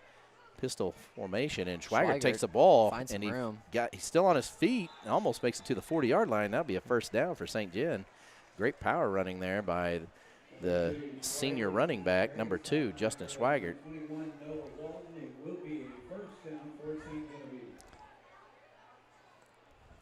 Looks like Dragons here are starting to find a little bit of, momentum, as they got a stop on defense and able to get the ball. And looks like they're working on their march up towards the end zone, or up the field. Pistol formation, or I formation, I should say. And a quick pitch out to Roth, second carry of the day, and he could almost go outside. If he could have just gotten outside, I think he would have taken off. Oh, yeah. But he picks up about 5 yards, 5 or 6 yards there. So another positive run here as Owen Roth gets the quick pitch from Verano, and they move the ball a little over to the left side of the field. They're going to stay in this I formation here, and another handoff to Schweigert up the middle. And he's going to pick up another 2 or 3, and that's going to be close. Close to first down. Looks like they're going to be short 2 yards. Schweigert slow to get up here. I don't know if that's – I don't think that's Schweigert. I think that's oh, it's number 52. So Caden Manning. Oh. Looks like he's holding his arm there. Yeah, left arm. So not good. Well, he's definitely angry. Maybe it's just a stinger on his arm and he got hit and it's numbing out.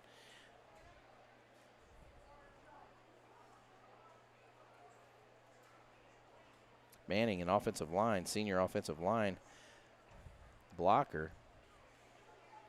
And you don't want your offensive line to get hurt and go out.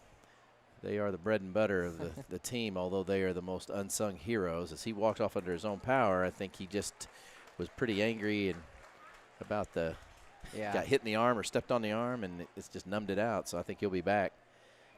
He came off on his own power and refused to go walking with any of the coaches. So usually that shows you a little bit of tenacity there, and I guess he's just got to walk it off. So they replace him on the line here as Ste. Gen overloads to the right. That'll bring up a third down and short. It's a 3rd and 2 on the 46-yard line. 8:20 left to play as the clock continues to run here. As the referee's waiting until everybody's set here. And the clock is set. And here we go. Shotgun formation for Verano. And he's going to keep it and run it. He's going to follow his blockers. And it looks like he crosses the line of scrimmage, first down. and then there's a flag at the end of the play.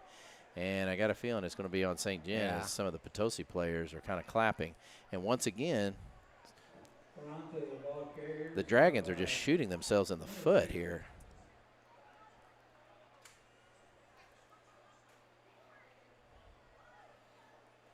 There is a flag on the play, dead ball foul. Let's see what happens here. Looks like a personal foul against St. Yeah. Gen. St. Genevieve. So What must have coulda- been doing some extracurriculars after the play. And that's their second one tonight, which is not very good for St. John. Obviously, the coaches don't want to see that. You know, players stay humble and just play football out there. So, And this is the kind of thing that just kills momentum. oh yeah, You got the ball You know. going. Now it's a 15-yard penalty. And instead of a 3rd and 2, you're like a 3rd and 15. Yeah. So Maybe 17. I don't know. Not a good look. And, of course, if you don't convert this first down, which is highly unlikely, given what we've been doing, we haven't been able to connect for a pass in the air No. yet. 3rd down and 14. Verano's going to be under the center here. It's going to be the I formations, split receivers, and it's 3rd and 14.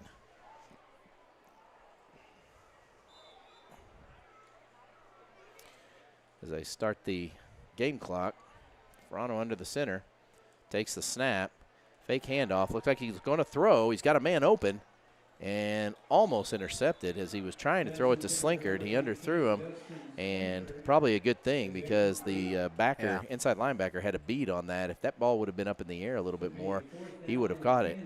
So that's going to bring up a 4th and long, and no doubt St. Gen will have to punt this one.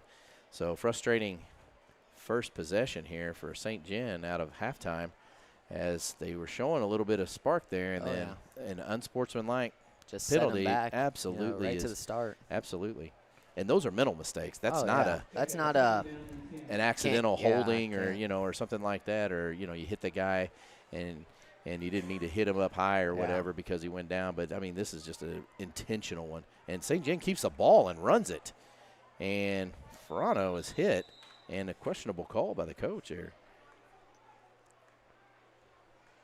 But it looks like it was a 2nd down, so I guess they didn't change the downs here.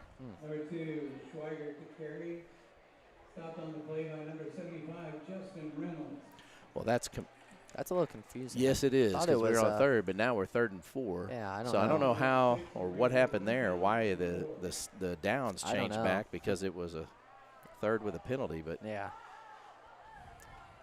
unless, Good for St. John, I unless guess. they had a defensive holding call or something. So it's 3rd and 4 on the 40-yard line. Little pitch St. to John. Wyatt Grind. Grind going nowhere, maybe gets back to the line of scrimmage. And again, St. John finds itself 4th and 4 and 4 probably. 4 and 3. and on their side, not on their side of the field on Potosi. So what do you do if you're the coach? Do you go for it? I mean, Potosi's been driving. It would Yeah. be scary to think that they might And- go for it, but they haven't converted a 4th down yet tonight. It's a little hard because obviously, they're connecting some on the run plays, but they're getting really good. St. Potosi's locking them down pretty much on the pass plays. So we're going to see what they decide to do. Well, St. Gen showing that they're going to run something here. So they got trips to the left. Shotgun here. Fake, and he throws a slant, and he catches it to Grind. Grind gets the 1st down, and St. Gen converts their first down of the night on a slant pass to Grind on a 4th and 3, and a very gutsy call by the coach. Worked out, That's though. that's the kind that you come out a winner or yeah. a goat. But it looks like the team was able to convert, so good call there by the coach. A gutsy call anyway, and it's 1st and 10 with 6:12 left to play in the 3rd quarter. St. Gen possesses the ball with 3 receivers to the right. Schweigert in the backfield, shotgun formation for Verano. Verano looking to try and keep the ball moving here as he hikes it and hands it off to Schweigert. Schweigert moving around everywhere, picks up about 3 yards, maybe 2 on that carry, and that'll bring a 2nd and 8. Number 2, Schweiger to carry. St. Gen content to keep the ball on the ground Yeah. when needed, clock going, possession, and keep the ball out of the hands of the offense and getting their defense a much-needed rest as they've been on the field a lot tonight. So they're going to stay in the same formation with 3 receivers to the right. Verano shotgun, keeps the ball and holds on to it and manages to pick up about 4 or 5 yards on that carry. Toronto with the carry. Stop by number 75, Justin. And that'll bring up a 3rd and 4 on the 44 as the clock continues to roll. About 5:05 left to play here in the third quarter. St. Gen been controlling the ball mostly. Potosi was a 3 and out as St. Gen methodically going down the field using every down as possible. Otten's out to the left. Slinkard comes out to the right here. And you've got Roth and Grind on the outside. Grind in motion. Grind gets the ball. He's got some blockers, and like that's he'll going to be a make it. first down for St. Gen. So great job there. Good fast run. Great blocking down the field by the receivers. That would be Slinkard and Schweigert. So St. John's starting to find a little bit of a path towards success, I guess, as they are able to convert 2 drives into first downs and creep their way up the field. Empty backfield here. Ferrano by himself. Grind and Roth on the outside of the tight ends here. 2 split to the left, 1 to the right. And Grind in motion. He gets the ball again, and they're going to push. He might have got 3 or 4 yards on that play. And St. Gen working the right side of the field. And that'll bring up a second down on the 30-yard line, 2nd and 4. So 6-yard pickup by Grind with 3:51 left to play. And St. Gen controlling the clock, controlling the field here right now as they're now finding a rhythm. Same formation, empty formation. Ferrano shotgun in the backfield. Roth in motion. Fake handoff. He's going to throw, and he's trying to find a receiver. He's got one wide open over there. He hits him, and Roth gets a first down. Nice job. Very patient. Great job by the offensive line protecting Ferrano and giving him at least 5 seconds to throw the ball. That's an eternity for a quarterback. And he was able to find Roth on the corner there, and Roth crosses over and gets a first down. So St. Gen, as they move the sticks, gets another set of downs, 1st and 10 on the 24 with 3:16 left to play. St. Gen trailing. Hand off to Roth. He's going to take it. Roth's got a lane. He breaks free. He could go, and Roth scores. So great job there by Owen Roth as he gets the handoff, and the consistency right there just paid off right finding there. Some momentum, finally touches the end zone, and hopefully that'll light a big spark over there for St. Gen. Absolutely. And so Roth scores with 3:07 left to play in the third quarter as St. Gen finally gets on the board and making a difference here.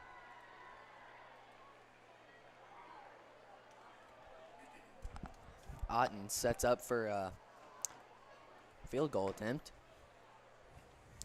He kicks it. Looks like it'll be good. Nice job. So St. Gen's on the board, 7. 7-12. And that's going to take us into the lower end of the third quarter as St. Gen will kick off to Potosi as they score and get the score a little bit closer. 12-7 is a little more manageable. We'll be back in a moment.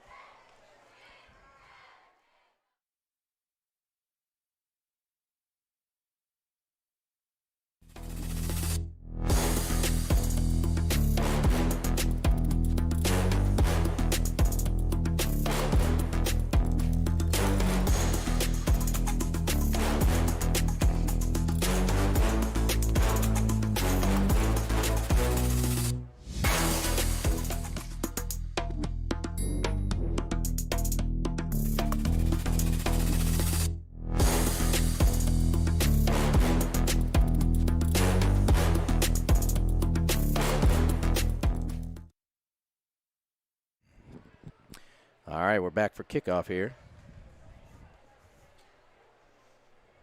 And St. Gen onside kicks, but it's not going to go far enough. Potosi dives on it. And there should be a flag on that, but I don't think there is. Yeah. Yeah, I think the ball's got to go, what, 10 yards? Yeah, 10 yards. It only went 5. Well, it only went 7. 7 yards. Close, but not there. Good attempt, though. I mean, so great field position there for Potosi as St. Gen had no choice. let the ball try to roll. He just kind of squib kicked it and missed it and kind of hit it from the side, and it just rolled. It didn't bounce like it, like you normally want it to. So Potosi taking off great field position here. I think as they are on switched up QBs, did they not? They're on their 47. They sure have. Yeah. As now the quarterback is essentially number 21, Noah Walton. So they're going into what they call the Wildcat formation, Really? where the running back becomes a quarterback and he has the option to throw or run. Which I would assume he would love to run it because obviously he's their best running back, their starting running back, and he's been putting up great numbers tonight. So, well, and the quarterback's going to come in here as he was set as a receiver there, and that was going to be a penalty on Ste. Gen as they were offsides, and that's a 5-yard penalty. So it's going to be 1st and 5. Ste. Gen starting off shooting themselves in the foot again on defense here. Struggling with penalties tonight. They have a lot against them, which you don't really see out of them. No. Well, they're going to stay in the Wildcat formation with the quarterback, Miller, split out wide to the left, and he's going to keep the ball. He's got to get to the outside. Look at the quarterback. Great job blocking of the quarterback as he was blocking out Talon Pinkley. And you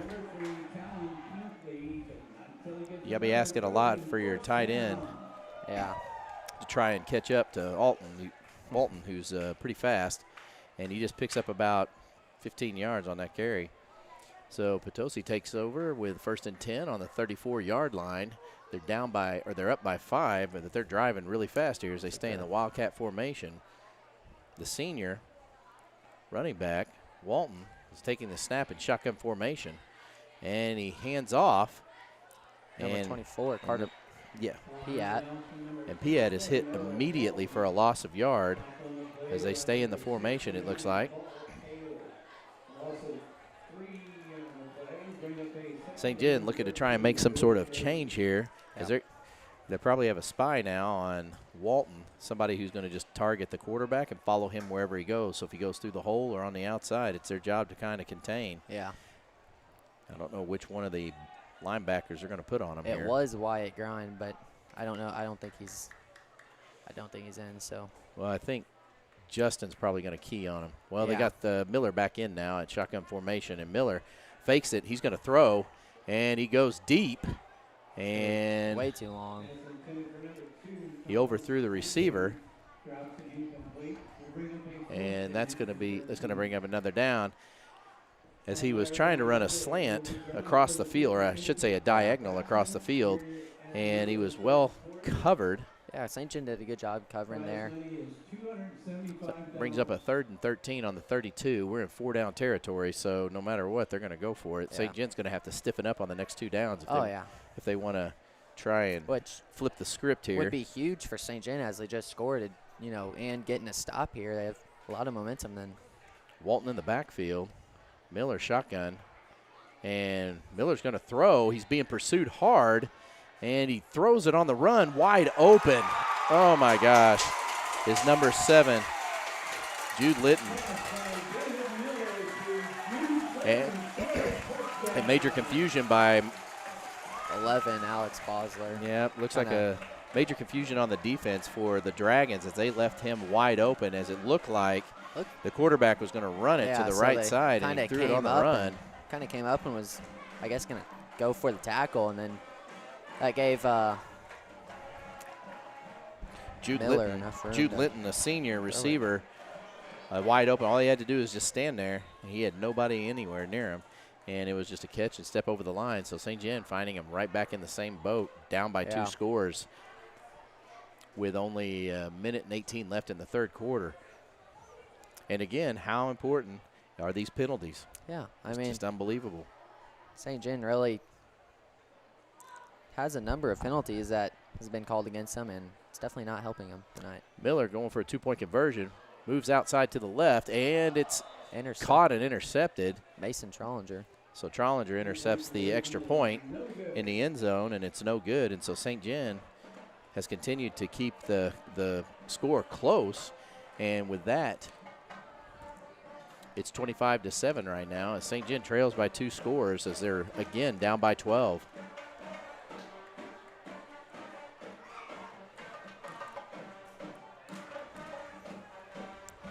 St. Gen looking here to, I guess, dig themselves out of another hole as they just let up a touchdown. You know, they just came down and scored coming out of the first half here and was starting to find a spark. We'll see if they keep that rhythm here on the offensive end. But if you're just tuning in, we are still in the third quarter, but not much left of it as Potosi just came down the field on a couple of penalties and a couple of good plays by them, and they scored at will, and it was their second possession of the third quarter as St. Gen had monopolized the ball really and did a great job methodically getting down the field and then finally capping it off with their first score of the night, only to give up in 2 minutes a touchdown. And it's another squib kick on the ground, and it's caught by number 23 for St. Gen, Colton Brace. He just simply sits down on it on the 40-yard line. Doesn't want to take a chance. No, St. Gen's going to be happy with their field position as they will be on Potosi's 40-yard line, and they are going to start hopefully a new drive here, but St. Gen going to have to kick it in gear. Oh, yeah. At some point, Pope's going to have to open it up a little bit and push the offense faster. Yeah. With the fourth quarter, Potosi's pretty good at sitting on the ball and running out clock time. So Ferrano, shotgun formation, empty backfield. Roth in motion, fake to him. He keeps it. He's still on his feet and goes down at about the close to first down. But he's going to be about a yard short, so about a 9-yard pickup for Ferranto on the quarterback keeper. So you can run a couple of plays here. You could get bold and maybe take a shot down the field and catch them off guard, or 50 seconds left. Keep it on the ground. Ferrano is going to throw, and he's flushed out of the pocket. And he's going to go ahead and keep it anyways. He's going to get the first down, and then he runs out of bounds with 42 seconds left in the third quarter. Ferrano looking to go deep.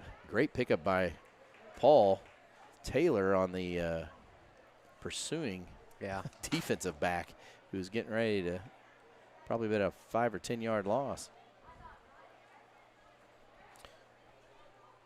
So 42 seconds left on the clock, third quarter. It is 18-7.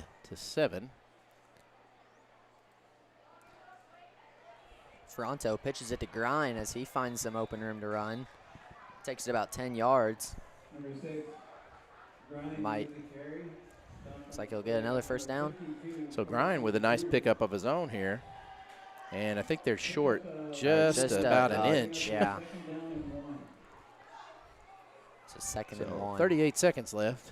St. Gen will definitely get off another play, maybe 2, depending on if it stops the clock, if they throw it and miss. Yeah. 17 seconds on the game clock. We got trips, 3 to the left, or the right.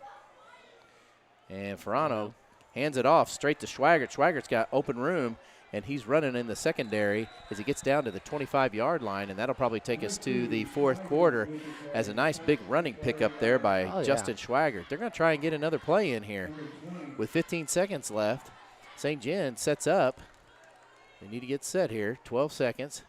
And another handoff to Schwaggart, who plows forward and gets about three or four more yards before the clock runs out. Now there's 5 seconds, and this time they're just going to let it go.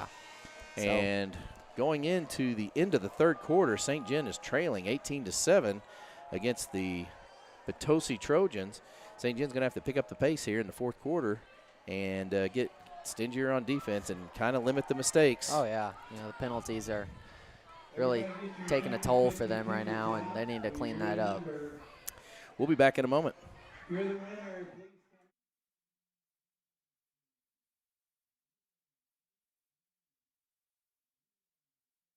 QR code or go online to check out their updated menu at cirosrestaurant.com/menus. You're watching the SGHS Sports Stream, brought to you by Ciro's Family Restaurant. For over 30 years, Ciro's has been serving the best pizza, pasta, and suds in Ste. Genevieve. Grab a table, sit outside, or pre-order for curbside pickup. Ciro's Family Restaurant, downtown, St. Gen's oldest family restaurant and a proud sponsor of SGHS Sports. Click on the QR code or go online to check out their updated menu at cirosrestaurant.com/menus.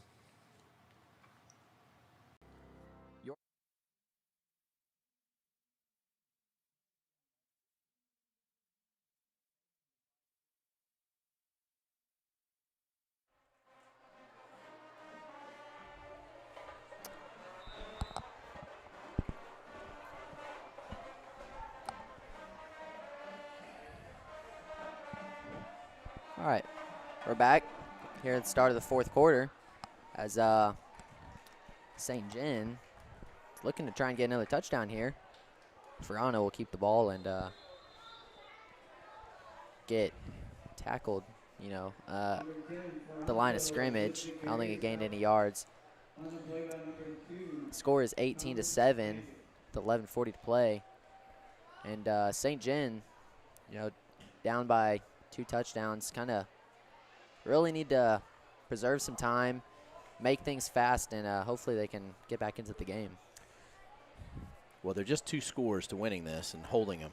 Yeah. Verano in shotgun formation, empty backfield. Grind in motion.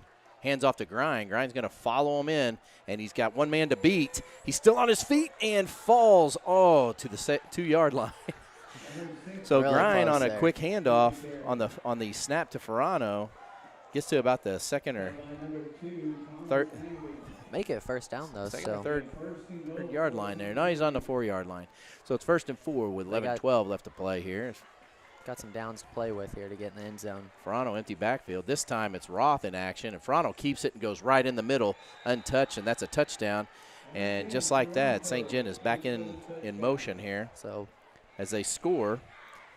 See if they can convert this these extra points here, which will help them, obviously, to get back into this game and hopefully maybe get a stop, come back, score, get a lead, hopefully. Well, if you're St. Gen right now and you are thinking about total points, you probably need a 2-point conversion here to help you, given the fact that if they do score another one, it could be a tie game going into the fourth quarter, towards the end. And Verano hands off to Grind. Grind is hit immediately in the backfield, and that play went nowhere from the beginning.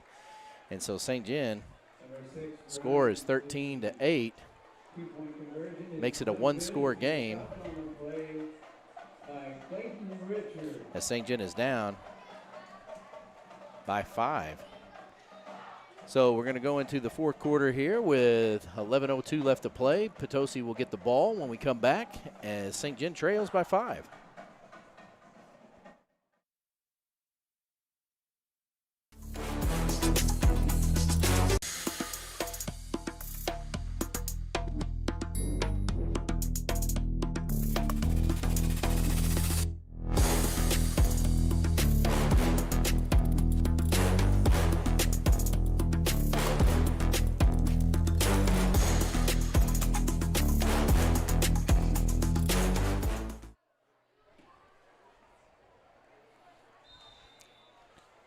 If you're joining us right now, we're take it down a little bit. There we go. St. Gen going to kickoff here. And Ottens kicks a screamer all the way down, and it's going to stop and sit, and they're going to have to take the ball on the 1-yard line. As great pursuit here, and he is swarmed on the 10, and great job by St. Gen. As Ottens kicks a beauty, the ball sits, and it doesn't look like it's going to slide into the end zone. So they have to take it, and St. Gen, great pursuit and wonderful field position for St. Gen. Potosi deep in their territory, unfortunately for them, and it's 18-13, 10:54 left to play in the fourth quarter as St. Gen's finally finding a little bit of a rhythm here to their game. No mistakes as much as they started off again with a few, but they've been limiting them here. So if defense can get stingy, hopefully they can obviously not get any more penalties, and that will contribute a lot to the end of the game here. So Miller, shotgun formation with 2-man backfield, hands it directly to number 24. Get tackled at the Carter line of Pyatt. scrimmage. Pyatt doesn't go very far. Yeah. And in fact, he may have lost a yard here. And that's going to bring up a 2nd and about 11 on the 9-yard line.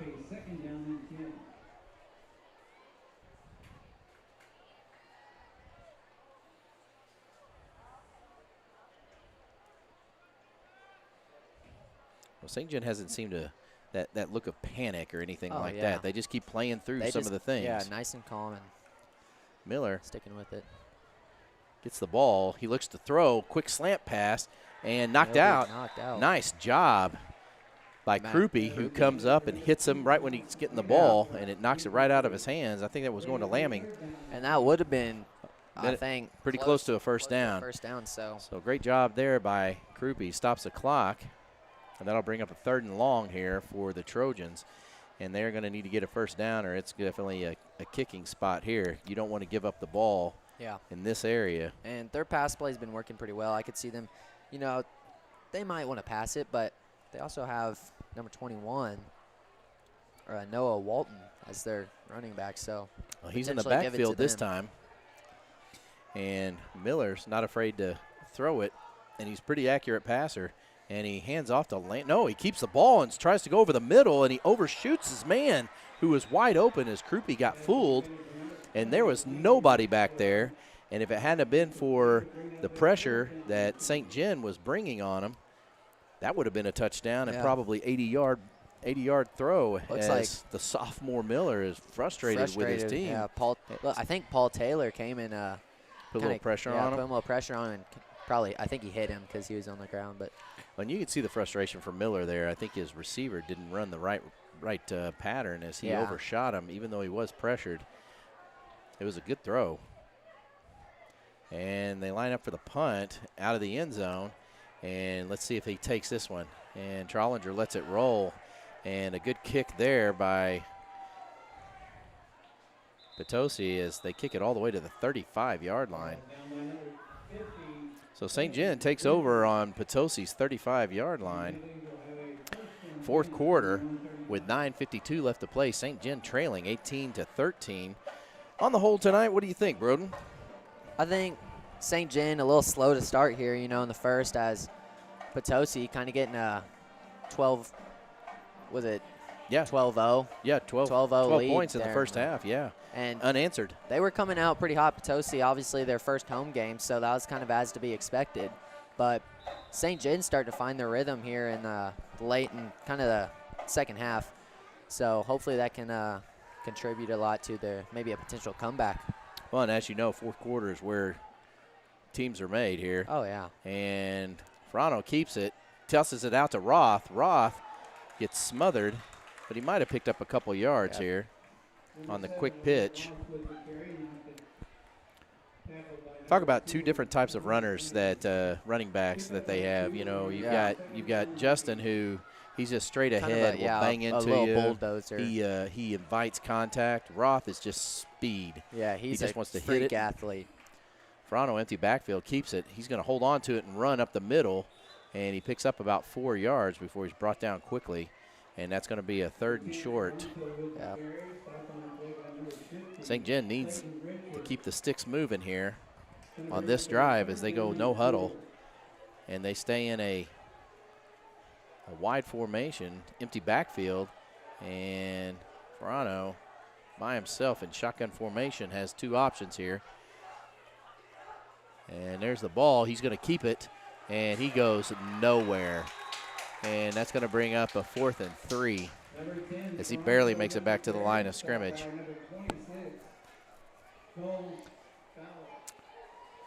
You think you'd probably change up the formation there a couple times. I mean, especially when they've seen Frano over and over again carry the ball out of the backfield and they spread it out. Yeah, and they've got a couple big boys, but it looks like St. Gen's going to go for it here as they stay in the same form. Well, they have more tight formation. Grind and Roth in the back there with Ottens out and 2 receivers to the right. And there goes Grind. Grind's going to get the ball, and he's going to give it a shot. He's going to get it. And he's going to get it. And nice gamble there for St. Gen. Great coach Grind. Pope to call up that play, execute it. Obviously, St. Gen executed it perfectly, was able to get a first down out of that. 8 minutes left to play. They're not in that big of a hurry, but well, you got Finley and Manley on that side sealing them out with Roth trying to block down the downfield to the linebacker, and then Grind just cuts up in. And a pass, real quick slant. And there's a penalty flag at the end of the play, and that might have been a late hit on the back here. Schweigert's still down, but he just needs help up here. Taking some time. So quick pass over to Schweigert. He picks up about 3 yards, but as he goes down, there's a penalty flag, and I think the referees are talking it over here And we see the spot of the foul. Personal foul. Looks like he shot to the head, so a helmet-to-helmet foul there, and that's probably a 15-yard penalty. And the flag was thrown quickly, so 15 yards. the referee was So big right help. there on that one. So that's a huge help. huge to mistake St. Gen, there. yeah. As St. Gen gets a new set of downs here, and they move the sticks, as it now the ball's on the 34-yard line with 7:43 left to play. 1st and 10, St. Gen trailing by 5. As St. Gen sets up in a kind of a spread formation. Schweigert in the backfield. Verano shotgun, takes the ball, and he's going to follow Schweigert in. Trips and falls, It's gonna but gain falls forward and picks up about 3 or 4 yeah. yards. Number 10, Toronto. So what do you think about these 4th down calls? I think St. Jen's being a little ballsy with it. You know, kind of good to see. Obviously, they're executing them and converting them. They're getting the first down. But, yeah, just a ballsy call, you know. Kind of a 50-50 chance on either lose or win in that situation. Roth in motion, but he quick pitches it to Grind up the middle. Grind gets about 3 or 4 yards. It's going to be And that'll bring up a maybe third down. A third and short. So ball's on the, looks like the 32-yard line. Gonna bring up a 3rd down and It'd 3. be, So it's a 3rd and 3. It's on the 27-yard 27, line. 3rd and 3 here. And looks like a trips to the left here. At least that's the formation we're getting ready to see here. With Grind and Trips kind of asking for what's going on. Looks like Schweigert in the backfield, shotgun formation. And he hands it off, and Schweigert is just stopped right up the middle. Wow. So They didn't fool anybody on that Yeah. play. So that's going to Trojans be a 4th and defensive long line. again. So 4th and 3, and this is a big one. As the clock continues to roll here with 6:10 left to play in the game, St. Gen down by 5. We'll bring up a 4th down. it's like Pope And- is going to call a timeout. So St. Gen calls a Time's timeout to over. dial one up here, and we're going to take a break. We'll be back in a moment.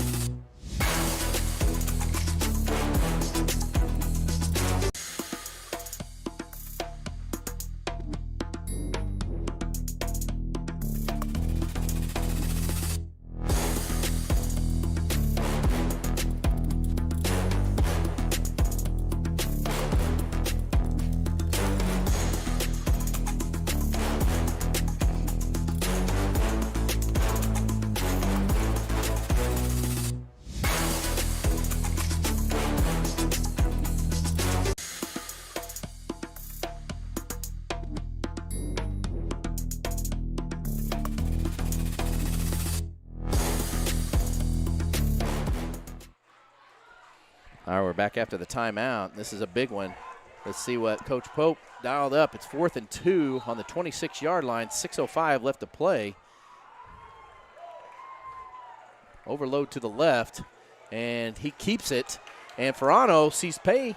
He's still on his feet. He gets to the 15-yard line, and that's going to be a big first down for St. Gen as Ferrano fakes to Schweigert up the middle, pulls it, and carries it out to the left side, gets the first down.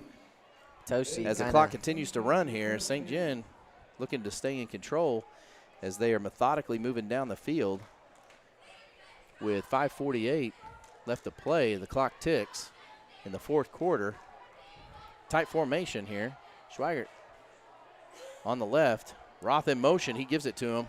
Roth keeps the ball. He's able and to get maybe gets a 3, yard 4 or two. yards. Yeah. Yeah. So nice job there by Roth. Good carry. Positive moving forward. St. Gen has a chance to get one more first down before they throw the sticks down and they're in the they're in scoring position. So 2nd down and about 8. Second and 2nd and 5. 5. 5:15 left to play. Roth in motion, fakes it, and Ferrano keeps it. He's going to go up the middle and he's going to score. So Ferrano on a quarterback fake handoff there, keeps it, goes up the middle, scores for St. Gen, and St. Gen for the first time Gonna tonight. be up 1. 19-18. St. Gen, big backbreaker there for Potosi as they really lose a lot of momentum as St. Gen gets a big comeback here in the fourth. Yeah, and and Potosi had that kick that they were literally out of their end zone, and that went to the 35-yard line, and it gave him some breathing room. But then came that unsportsmanlike penalty that moved him 15 yards back after about a 5-yard run, and that just killed him. Now St. Gen looking to try and extend the lead by 1, so if both teams have to score again, and Ferrano's going to keep it. He is mauled again right there at the line, and the score is going to stay 19-18. St. Gen up by 1, as 2-point conversions today have been virtually a little tough, for both teams. Virtually impossible to get. So if you're just tuning in, strong game here, close out first conference game. It's Potosi's first home game. St. Gen's last road game until for at least another 2 is when we go next week. We're going to host Park Hills and then Valley. So St. Gen will have 2 at home after this, and then they go to Fredericktown, I believe, after that. So it's a week of conference games coming up in the next 2 to 3 weeks, starting tonight. 5:08 left to play. Scores 18-19. St. Gen up by 1 as Potosi pulls out to try and change the score here. Nice job by St. Gen so far. Oh, yeah. Making a comeback here. And Ottens boots one up in the air. It's going to get to about the 15-yard line. It's muffed by the kick returner. He picks it up, and he goes backwards to the 5-yard line, and more bad field position for Potosi. That's 2 times in a row where Potosi fumbles it and gets tackled there right at about the 5-yard line. And it's not good field position to start out with. Oh, no. So if you're St. Gen, you got to feel pretty solid right now with the momentum. And hopefully you can get a 3 and out, because you can't go for a 4th down here. No. Even if you're down by 1, you hope your defense can stiff it out. And then St. Gen's defense, I would say, is probably the biggest contributing factor as to their comeback here. Is they're just stopping Potosi. They're able to find what's working and was able to stop them. And they've had a few breaks here, a couple missed passes and things of that nature. But ultimately, the defense is stiffening up here as Potosi may start to open things up as they have split receivers and Walton in the backfield. Miller, the quarterback, calls for the ball and keeps it. He's going to run, and he's going to try to go to the outside, and it was almost a safety. Number 23, Colton Brace, was there, and he was able to get him in the end zone, but wasn't able to bring him down. The quarterback comes back out, and he's hit hard, slow to get up. I hope he's okay, but it looks like it's a quarterback timeout here, or they're going to have to. He's going to have to come off the field after that, but we know that they can do that after we've seen the Wildcat. So you'd expect them to. So Miller comes off the field as he goes backwards, and a loss of yards. It's 2nd and 12 on the 3-yard line, and St. Gen looking to possibly keep them backed up here, as they just missed a safety, which would have been huge for St. Gen, because they would have got the ball back and 2 points on the board. Walton takes over at quarterback here in the Wildcat formation. Odds are he'll probably keep it, and he does. And he will. And they hit him immediately at the line of scrimmage. No fooling him on that one. And that's going to be 50, maybe a yard loss. Sawyer Bowman takes him down as he tries to run it. And St. Gen coming up with 2 huge defensive plays here as they go up 19-18. 4:20 left to play here in the 4th quarter. Ball's on the 5-yard line, so he did make a little forward progress of 2 yards with 4:16 left to play as the clock continues to burn. Potosi taking time as their quarterback, Miller, returns to the field with a play, and they need to dial something up and get down the field fast as the clock continues to tick here. So if you're St. Gen, you think you'd have somebody a little bit deep. Yeah. And looks like that's going to be Trollinger on one side, and it looks like Krupe on the other. And Miller goes out, and that could be pass interference, and no flag is thrown. And it is thrown, and it's probably the right call as the receiver was hit by, it looks like. It looks like. Bosler or Krupe? It looks like it was Bosler. So Bosler just made contact just a hair early and hit hit the receiver before the ball got there, and that's going to be pass interference from the spot of the foul here. Yeah, just a second late there. Yeah, and had he not done that, he wouldn't have gone anywhere. Oh, But no. now they're moving it about, looks like 15 yards. So the ball is spotted now on the 25-yard line. So you go from the, the 5-yard line to the 25-yard line, or close to it. And that's a new set of downs, and the clock stopped right now with 3:47 left to play. If you're St. Gen, you got to keep them out of the end zone. And it's a 4-down territory every time. So St. Gen lines up as they have receivers in motion here.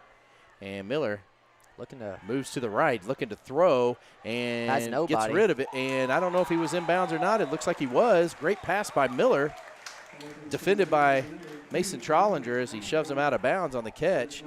But a tiptoe catch on the outside, and the ball moves to the 29-yard line. Probably going to be, looks like 3rd and 5, I think. Well, that's going to be second down, and yeah. 5. So 3:29 left to play. And this one's going to come down to the wire here as Potosi comes out. Split receivers, Miller in the backfield. Miller hands off immediately to Walton, who is swarmed by St. Gen and loses about 2 yards on that. So St. Gen not fooled on that run play. And the clock continues to run here with 3:19 left to play, and that's going to bring up a 3rd down and long. Potosi kind of starting to get a little nervous here. St. Gen's defensive line's really doing a great job containing Walton on his runs. Yeah. He was having looked like a tremendous game it was about to be in the first half as he kind of slowed down. Yeah, he was having a career first half. Yeah. But he's definitely slowed down in the second half as St. Gen making adjustments here. Potosi goes in wide receivers.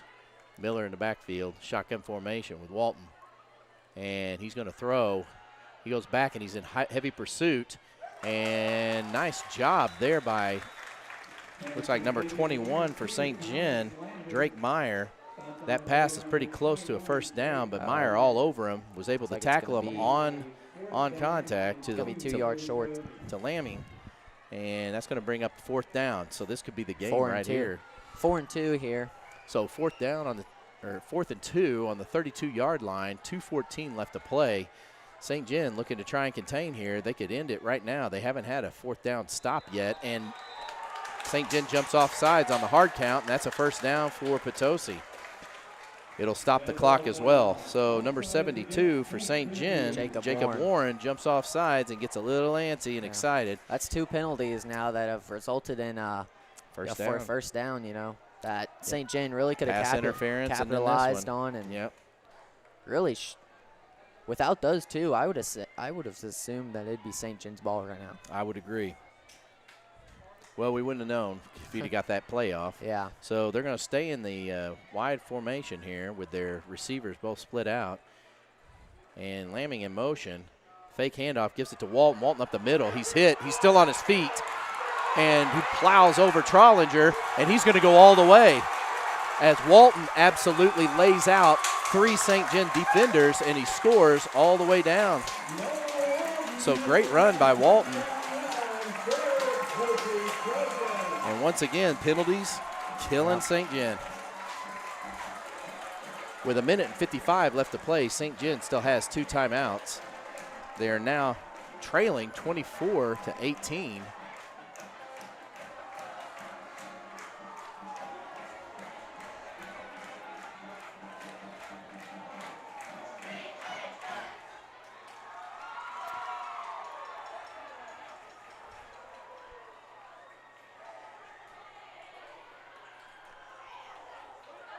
So 24-18 right now with 1:55 left to play in the 4th quarter. St. Gen giving up a huge 60-yard run to Walton, the senior, who's had 3 touchdowns today. And just when we were talking about him getting quiet, he just woke up. Yeah. So 2-point conversion, and here is Miller throws again and defended by Alex Bosler, who stops it. And so the score's going to remain 24-18 as the slump in the 2-point conversion continues for both teams. St. Gen looking to try to get good field position on this kickoff, or this kick return, as Potosi now for the first time, or for the second time, leads again 24-18. St. Gen has to have nothing less than a touchdown and a field goal to win this game by 1. They have 2 timeouts and a minute 55 left to play in the half.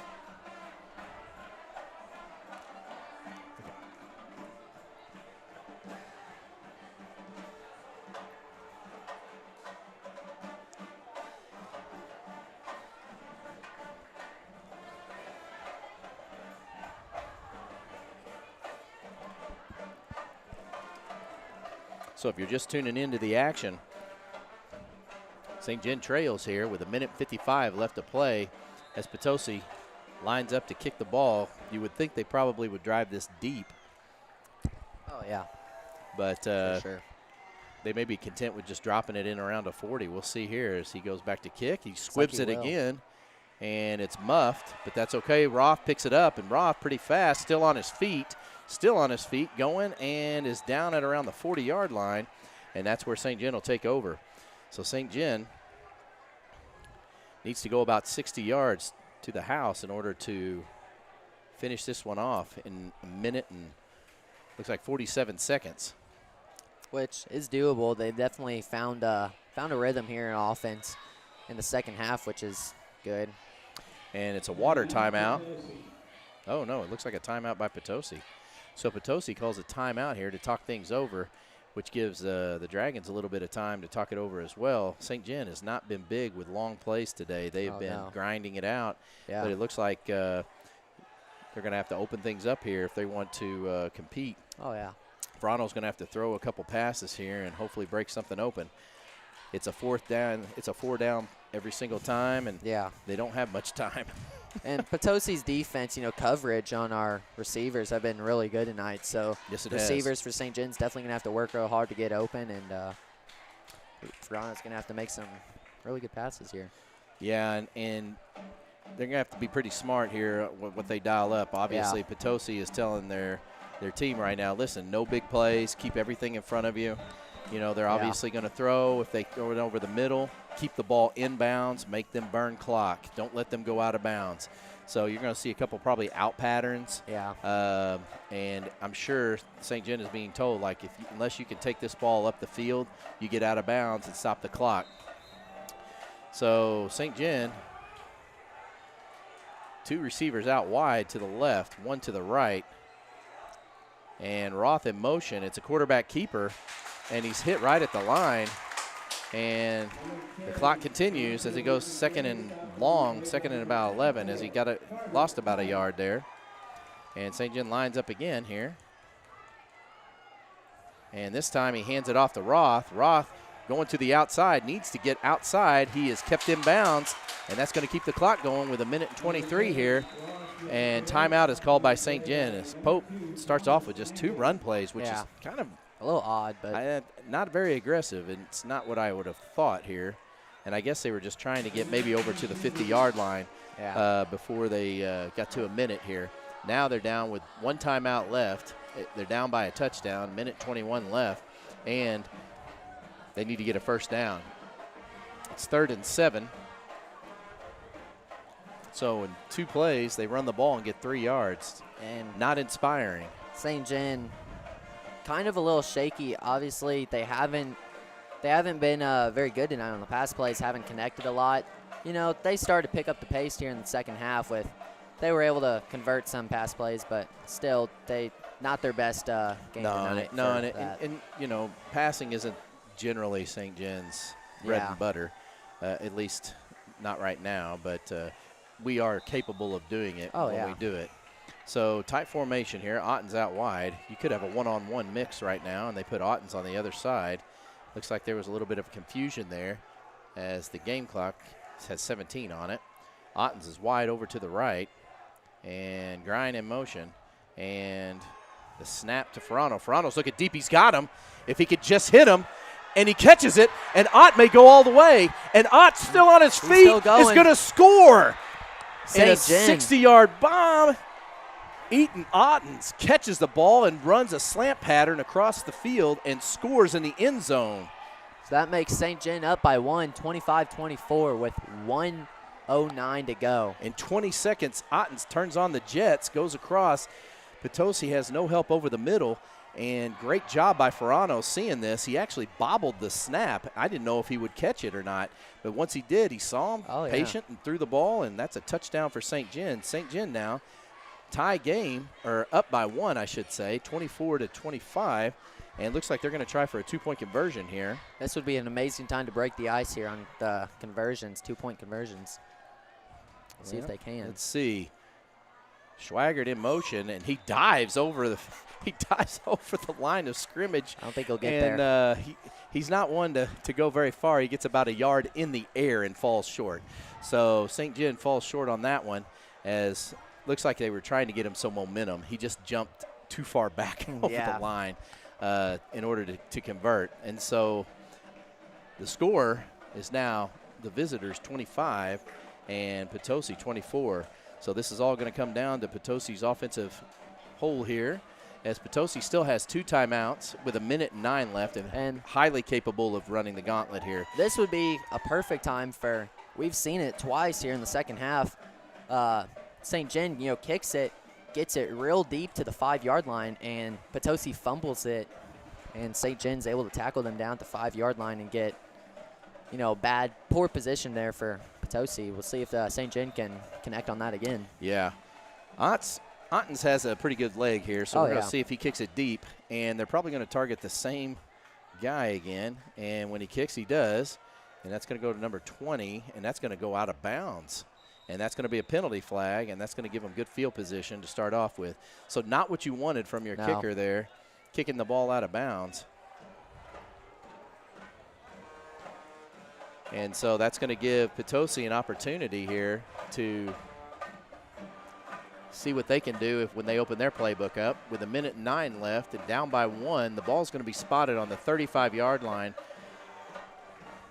1:09 to go. Hopefully, they're going to definitely have to move fast here with being the time on in the clock. Yeah, timing the clock and field position, obviously. Well, they can do what they've been doing with throwing, but I will say you got to think, all right, who's been our hot guy tonight? Yeah. And he's probably juiced up and ready to go. Oh, yeah. Just had I a would say tremendous Walton run. Yeah. So he's definitely ready to go. And so Walton in the backfield with Miller, the quarterback. Split receivers to either side. Miller gets the ball, hands it off to Walton. Walton gets it and runs out of bounds for about 5 or 6 yards there as he steps out of bounds along the 41-yard line. 1:04 left to play here, as things are pretty exciting right now. If you were lucky enough to come and travel to the game and watch it, this has been a barn burner back and forth here. St. Gen took an entire half to kind of get started here. And looks like there was a penalty on Potosi. Trojans. And that might have been a holding penalty. Bring him back a good chunk there. So 10-yard penalty. Ball's going to be on the 25. So they spot the ball on the 20-yard line. It's going to be first and 20. Or no, it's 1st and 20 on the 25-yard line. So Potosi has to make up a lot of room here to get to their next set. Well, they got to go 80 downs. yards here to score. And 1:04. Same formation here. Something. And looks like they've got They're gonna pass play here. Oh, and big sack. Paul Taylor Paul with Taylor, a tremendous sack. As Paul Taylor gets his 3rd sack of the season as he comes out of the backfield and plays ring around the collar with the quarterback. Yeah. And it's 50 seconds and going here. It's 2nd and 23. Ball's on the 22. Clock will play since they didn't go Miller out of looking bounds. to hustle up here, and he spikes the ball down to stop the clock and burns it down. So that's going to bring up a 3rd and 23 as Miller, the quarterback, immediately gets the hike and there. and You're giving up a down Right. for a stopped clock, which, I mean, you have to go 80 yards. Right. I don't know. Well, you have if to that's save a some good give timeouts up. too. I would suppose. Yeah. So They're gonna need a tremendous run here in the next 2 plays. I feel like they're going to run the ball and call a timeout. Well, they've got Walton in the backfield, Miller, And that was a quarterback, loss of shotgun. 3 there, so it's going to be 3rd and 23. So we'll see what happens here. If he throws to Miller or Walton out of the backfield or if he just hands it to him. Receiver in motion. And Some pressure. looks like the quarterback's on the move running. Gonna And the be out of ball's bounds. thrown out of bounds, uncatchable. Great defense there by Drake Meyer, number 21. I know that they're a little frustrated thinking he was on his back, but Yeah. the ball, it was uncatchable. And it's tough to call a penalty when the ball goes out of bounds. 33 seconds left to go. St. John's up by 1. So it's It's 4th 4 and and 23. This is basically going to decide yeah. the game here. First down, and we get to see a little bit more play, or change So- of possession, and basically they kneel on it. Are they going to give it to their star player tonight, Walton? Well, or it wouldn't surprise me if Lamming came out of the side, number 2. yeah, He's going against Talon Pinkley, Talon number 3. Pinkley, and Pinkley's been burned a couple times. Looks like he'll decide to play back on him. Trollinger's going to play back for help side, looks like. And there's the pass. They go to Lamming. See if they Lamming can gets get the ball, down. a little razzle-dazzle play. It's fumbled, and St. Gen recovers as they try to catch the ball. It's called a hook and ladder, but it didn't work out that way as the catch and the basically the the pass backwards didn't work as they fumbled it. St. Gen recovers, and that's going to be the game, really, as there's 27 seconds left to play. St. Gen will probably just kneel on it and run the clock out as St. Gen. St. John fought really hard, had an amazing second half. Yeah. You know, and it's kind of odd because they were shooting themselves a lot in the foot with the penalties. It took them a while to get started, that's Oh, for yeah. sure. And normally that's not St. Gen's style. Oh, They no, come out of the they gate, love coming out and hot. then they get slow. But Yeah. they did the polar opposite today. And I Worked know out for that them, they're probably giving fans at home mini strokes after watching this game. Yeah, they definitely gave me some. So St. Gen coming in at 3-0, and barring some unbelievable mistake, will go to 4-0, and Potosi will lose their season opener at home. It's not season opener, but their first home game first at home home, game. So and they go to 1-3. But they are a very strong 1-3 team.